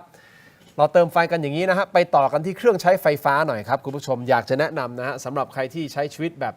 อาจจะเป็นซิงเกิลหรืออาจจะเป็นคู่นะฮะไม่มีลูกแล้วก็แบบอยู่ในอพาร์ตเมนต์หรือคอนโดนะห้องไม่ได้ใหญ่มากเหมาะมากๆเลยครับเครื่องใช้ไฟฟ้าขนาดเล็กครับ Seagull Electric นะครับตอบโจทย์ทุกการใช้งานครับสร้างสรรค์เมนูได้อย่างเชฟมืออาชีพครับหม้ออัดแรงดันไฟฟ้าครับแบบตั้งโปรแกรมได้6 ลิตรครับระบบดิจิทัลอัจฉริยะควบคุมอุณหภูมิและเวลาได้อย่างแม่นยำทำให้เรายกระดับมื้อธรรมดาให้เป็นมื้อพิเศษทันทีเลยนะครับ Seagull Electric นะครับขอบคุณมากๆเลยนะครับของดีจริงๆเลยนะฮะนี่ครับขออนุญาตต่อเลยนะครับไว้ซักฟอก รัฐบาลที่คุณโหวตให้เขาเป็นนายก บนเงื่อนไขยุบสภากับ4 เดือน หลายคนยังเข้าใจยังเข้าใจคุณพรรคประชาชนอยู่ใช่ไหมกับกรณีที่ทำไมต้องไปโหวตให้เขา ก็คงต้องพยายามอธิบายเรื่อยๆมันก็มีทั้งคนที่เข้าใจและไม่เข้าใจที่สำคัญคือ 4 เดือนนั่นคือเงื่อนไขสำคัญเลยต้องยุบสภาภายในมีเรื่อง4 เดือนนะครับยุบสภาแล้วก็มีเรื่องของรัฐธรรมนูญนะครับผมคิดว่าเรื่องรัฐธรรมนูญเนี่ยเดี๋ยวเราคงจะได้เห็นกันในไม่ช้าว่าสุดท้ายเนี่ยในส่วนของ MOA ที่พรรคภูมิใจไทยเนี่ยโดยคุณอนุทินตกลงไปเนี่ยจะรักษาเอาไว้หรือไม่เดี๋ยวเราคงจะได้เห็นในไม่ช้าไม่นานจากนี้นะไม่นานจากนี้แมวครับบริษัทสะดวกสะอาดปลอดภัยจำกัดครับคือผู้ผลิตผงซักฟอกแบรนด์ไทยแท้ที่อยู่เบื้องหลังสินค้าคุณภาพในร้านค้าชั้นนำมากมายไม่ว่าจะเป็นแบรนด์คุ้มค่าของ 7-Eleven และ Lotus นะครับแบรนด์แชมป์ของ CJ Express และแบรนด์ Happy Price ของ Big C ถ้าคุณสนใจสั่งซื้อหรืออยากผลิตผงซักฟอกในแบรนด์ของตัวเองติดต่อได้ทุกช่องทางนะครับที่ชื่อว่า Thai Detergent สแกน QR Code หน้าจอนะครับมาทักทายพูดคุยกับเราครับ Thai Detergentขอบคุณมากๆเลยนะครับมาต่อกันด้วยนวัตกรรมสุดล้ำจริงๆฮะนี่นวัตกรรมใหม่นี่เพิ่งเห็นครั้งแรกใช่ไหมฮะแต่แมวด้วยนะใช่ไหมครับพบกับนวัตกรรมใหม่ครับ BrainTech Tri Screen ครับจอเสริมสุดล้ำที่สามารถทำงานพร้อมกันได้ถึง4 หน้าจอในเวลาเดียวกันนะครับด้วยความคมชัดนะระดับ Full HD นะฮะและเชื่อมต่อได้ง่ายสุดๆเลยนะครับเพียงเสียบสาย USB Type C เข้าไปเลยปุ๊บก็พร้อมใช้งานทันทีน้ำหนักเบาด้วยนะครับพกพาสะดวกนะครับกดเข้าไปที่หน้า Facebook Tero Digital ใน Facebook นะ Tero Digital อย่าพลาดนะครับถ้าคุณตัดสินใจสั่งซื้อใส่โค้ดนี้ด้วยนะฮะ Let's Play AI Let's Play AI ครับรับส่วนลดทันที 2,000 บาทไปเลยนะครับอันนี้ของดี4 หน้าจอแบบนี้เลยนี่อันนี้ฝั่งนี้คุณรวมเห็นนี้เสแมวเห็นฝั่งนี้ด้านหน้าตัวนี้ผมทำเป็นโลโก้เห็นไหมโลโก้รายการนะครับจริงๆมันยกจออันนี้ไม่ใช่แล็ปท็อปใช่ไหมไม่ใช่แล็ปท็อปคือตัวนี้นี่คือจอเสริมนี่เหมาะนะฮะบางคนเอาไปเล่นหุ้นจอหนึ่ง อีกคนหนึ่งแชทดูอะไรก็แล้วแต่มาเสียเป็นจอเสริมจอเสริมนี่ของดีเลยนะครับเข้าไปนี่รายการโฆษณาเยอะเหมือนกันนะฮะรายการโฆษณาเข้าเยอะมากเลยนะก็ไม่ธรรมดาจริงๆเราต้องอยู่ได้ด้วยสปอนเซอร์ครับไม่งั้นเราจะอยู่ไม่ได้คุณไอติมเขาสนใจนะคุณไอติมสนใจอ๋อคุณไอติมผลิตบอกจะเอาจอนี้ไปเขาบอกสนใจเหรอสนใจโอ้ขายเก่งจริงๆเอาไปอ่านมี2ไซส์นะนี่ไซส์14 นิ้วมี16 นิ้วด้วย สะใจขึ้นไปอีกนะครับคุณผู้ชมครับตอนนี้ถกไม่เถียงของเรามี Line Open Chat แล้วนะครับเพราะฉะนั้นอยากให้คุณผู้ชมสแกน QR Code หน้าจอตอนนี้นะครับบ้านถกไม่เถียงแฟนดอมครับเป็นพื้นที่เล็กๆแต่อบอุ่นนะครับสำหรับแฟนๆรายการที่อยากจะพูดคุยแลกเปลี่ยนแล้วก็สนุกไปกับคอนเทนต์ Exclusive ก่อนใครสแกน QR Code ตอนนี้เลยนะฮะหน้าจอตรงนี้นะครับเข้ามาเป็นร่วมกันเป็นเพื่อนๆนะเป็นครอบครัวบ้านถกไม่เถียงแฟนดอมนะครับตอบคำถามไม่ถูกนะครับผมชื่อทินครับทอทหารสิรินหนูครับล่าสุดมีการตอบคุณโรมด้วยเหรอฮะคำถามของเราถามว่าพิธีกรรายการถกไม่เถียงชื่ออะไร ดีไม่ตอบเสแมว มีตอบเสแมวด้วยเหรอครับโอ้ยผมชื่อทินครับ อันนี้ผมได้งานใหม่แล้วเหรอ ร่วมมาเป็นเพื่อนกันหน่อยนะครับ Line Open Chat ของเรานะครับแล้วก็ที่ผ่านมาขอบคุณนะฮะคอมเมนต์เยอะแยะพูดคุยกันสนุกสนานนั่นในนี้มีทั้งรัฐธรรมนูญมีทั้งกัมพูชามีทั้งอะไรอยากจะพูดคุยปัญหาสังคมประเด็นสังคมเราก็อยากพูดคุยด้วยนะ ใช่ นะเข้ามาพูดคุยกันได้นะครับขอบคุณมากๆเลยนะครับและที่สำคัญตอนนี้ฮะคุณไปที่ Shopee ของเราครับเปิด Shopee ฮะพิมพ์คำว่า SN24 SN24 นะครับ Hybrid Sunscreen ครับเป็นครีมกันแดดมืออาชีพเป็นครีมกันแดดมือโปรไม่เหนียวไม่เหนอะนะฮะสูตรแพทย์ผิวหนังครับตัวนี้เลยฮะผมใช้ทุกวันครับใช้ทุกวันจริงครับ SPF 50 บวก PA 4 บวกครับมีสารสกัดบำรุงใบหน้าด้วยนะครับไม่ว่าจะเป็นอะควาไทซึ่งปกติใช้ในเซรั่มแต่ผมมาใส่ในครีมกันแดดนะฮะวิตามิน C วิตามิน B3 รวมถึงไฮยา 8D ซูเปอร์ฟรุตต่างๆนะครับปกป้องพร้อมบำรุงเข้ามาเปิดใจหน่อยถ้าคุณใช้ครีมกันแดดจริงๆคุณต้องใช้นะฮะทุกวันนะครับเพราะเรายืดเวลาหน้าของเราให้ได้นานที่สุดนะเสแมว ใช่ นะคุณรวมเวลาจะลงพื้นที่หาเสียงก็ครีมกันแดด ทาหน่อยลองเปิดใจกับเราหน่อยนะครับเข้าไปที่ Shopee พิมพ์คำว่า SN24 หรือตอนนี้หน้าจอ YouTube ที่ดูอยู่นะครับไปดูเลยนะฮะเราจะมีช่องที่ขายใช่ไหมผลิตภัณฑ์ขายของกดจากหน้าจอ YouTube ณตอนนี้ก็ไปได้เช่นเดียวกันนะครับ SN24 ไปที่ร้าน Vibe & Chic ร้านจัดจำหน่ายแต่เพียงผู้เดียวของ SN24 นะครับขอบคุณมากๆเลยนะครับเอาละ ยังคุยกันต่อไหมฮะ ขายของละจบละ ขายของจบแล้วนะฮะ แต่ผมอยาก ต้องให้ผมช่วยขายไหมฮะไม่ต้องเนาะ โหวตมาดูโหวตกันหน่อยนะครับคุณอยากให้เปิดด่านหรือปิดด่านนะครับคุณโบอยู่ไหนอะผลขึ้นมาหน่อยนี่เปิดด่านอยู่ที่ 13% ครับปิดด่านอยู่ที่ 87% คนโหวตเข้ามา 10,000 กับอีก100กว่าโหวตนะฮะขอบคุณมากๆครับที่โหวตกันเข้ามานะฮะคุณผู้ชมครับและที่คุณเซนโพสต์บอกว่าคุณทักษิณไม่มีทรัพย์สินในกัมพูชาไม่เคยคุยธุรกิจร่วมกันเชื่อหรือไม่เชื่อปรากฏว่าเสียงส่วนใหญ่เนาะประมาณ90%กว่าป่ะที่พิมพ์เข้ามาเลข2ก็คือไม่เชื่อเลข2นี่คือคุณผู้ชมคิดอย่างนั้นนะครับขอบคุณนะครับขอบคุณมากๆเลยครับเอาล่ะโบเรามีประเด็นค้างคาอะไรอีกไหมกับ2ท่านไม่มีแล้วนะเราก็หวังว่าสิ่งที่2ท่านพูดนะครับจะสะท้อนกลับไปกับรัฐบาลที่กำลังจะเข้ามารับหน้าที่อย่างเต็มรูปแบบอีกไม่นานเพื่อที่จะนำไปดูนะฮะว่าเราจะแก้ไขปัญหาแก๊งคอร์เซนเตอร์อย่างไรคือ number one ปัญหาระหว่างเรากับกัมพูชาตรงนี้นะครับแล้วมันโยงกันหมดเลยเรื่องของความมั่นคงเรื่องต่างๆเลยนะครับก็ลองดูนะฮะสิ่งที่2ท่านพูดน่าจะเป็นประโยชน์คุณผู้ชมลองคิดแล้วก็ลองคอมเมนต์กันเข้ามาใน Open Chat ของเราได้นะครับสำหรับวันนี้ขอบคุณมีเสียงของอุ้งอิงด้วยใช่ไหมลืมไปผมบอกว่าผมจะเปิดเสียงคุณอุ้งอิงนิดนึงใช่ไหมว่าคุณอุ้งอิงพูดอะไรหลังจากที่ไปเยี่ยมคุณทักษิณชินวัตรในเรือนจำฟังนิดนึงครับเขาก็บอกว่าเขาก็สุขภาพแข็งแรงดีนะคะอาจจะมีเรื่องความดันบ้างแล้วก็มีเรื่องของความเครียดแน่นอนนะคะจริงๆทุกคนที่เข้าไปอยู่ก็น่าจะมีในเรื่องของความเครียดอยู่แล้วนะคะแล้วก็เขาก็พูดเรื่องขอบคุณกำลังใจมากกว่านะคะก็เป็นขอบคุณทุกคนที่ส่งผ่านกำลังใจให้เขาแล้วก็จริงๆพวกเราเองเวลาไปที่ไหนตอนนี้ก็มีคนให้กำลังใจนะคะก็ต้องขอบคุณมากๆนะคะตอนนี้เพิ่งผ่านการกักตัวมา5 วันนะคะก็ยังไม่มีอะไรแต่ว่าคิดว่าก็เมื่อกี้ยังพูดอยู่ว่าจริงเห็นมีผู้ต้องขังอื่นๆนะคะที่อายุน้อยๆอะไรเงี้ยค่ะก็บอกว่าจริงๆพ่อก็มีประสบการณ์เยอะก็อายุ76แล้วนะคะก็คงมีประสบการณ์ที่สามารถแชร์ได้อะไรอย่างเงี้ยค่ะอาจจะไม่ใช่เรื่องภาษาอย่างเดียวอาจจะเป็นเรื่องมุมมองต่างๆจริงคุณพ่อเขาก็อาจจะชอบเป็นอาจารย์ชอบอ่านหนังสืออะไรอย่างเงี้ยค่ะก็นะครับเอาละครับคุณผู้ชมเดี๋ยวเรารอดูกันต่อไปนะครับทุกๆประเด็นในวันนี้ขอบคุณทั้ง2ท่านมากๆเลยครับคุณโรมครับขอบคุณครับเสแมวครับขอบคุณมากครับทั้งหมดนี้คือถกไม่เถียงลาคุณผู้ชมไปก่อนครับสวัสดีครับ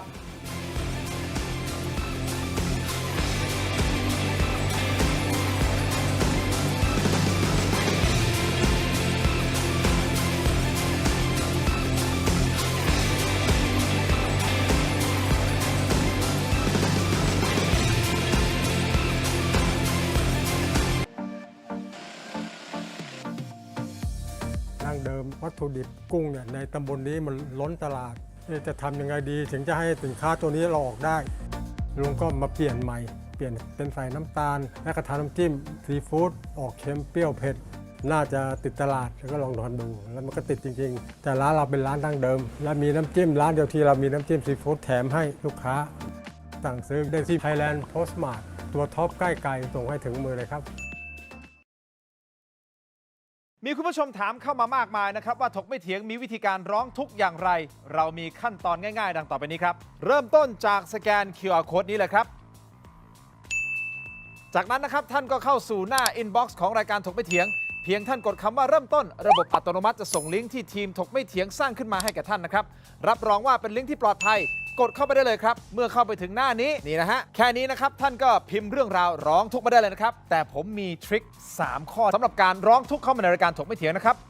1. เขียนเรื่องราวร้องทุกข์ของท่านให้ละเอียดชัดเจนและสรุปโดยง่ายที่สุดนะครับข้อที่ 2 เขียนชื่อเบอร์โทรของท่านให้ครบถ้วนสมบูรณ์ที่สุด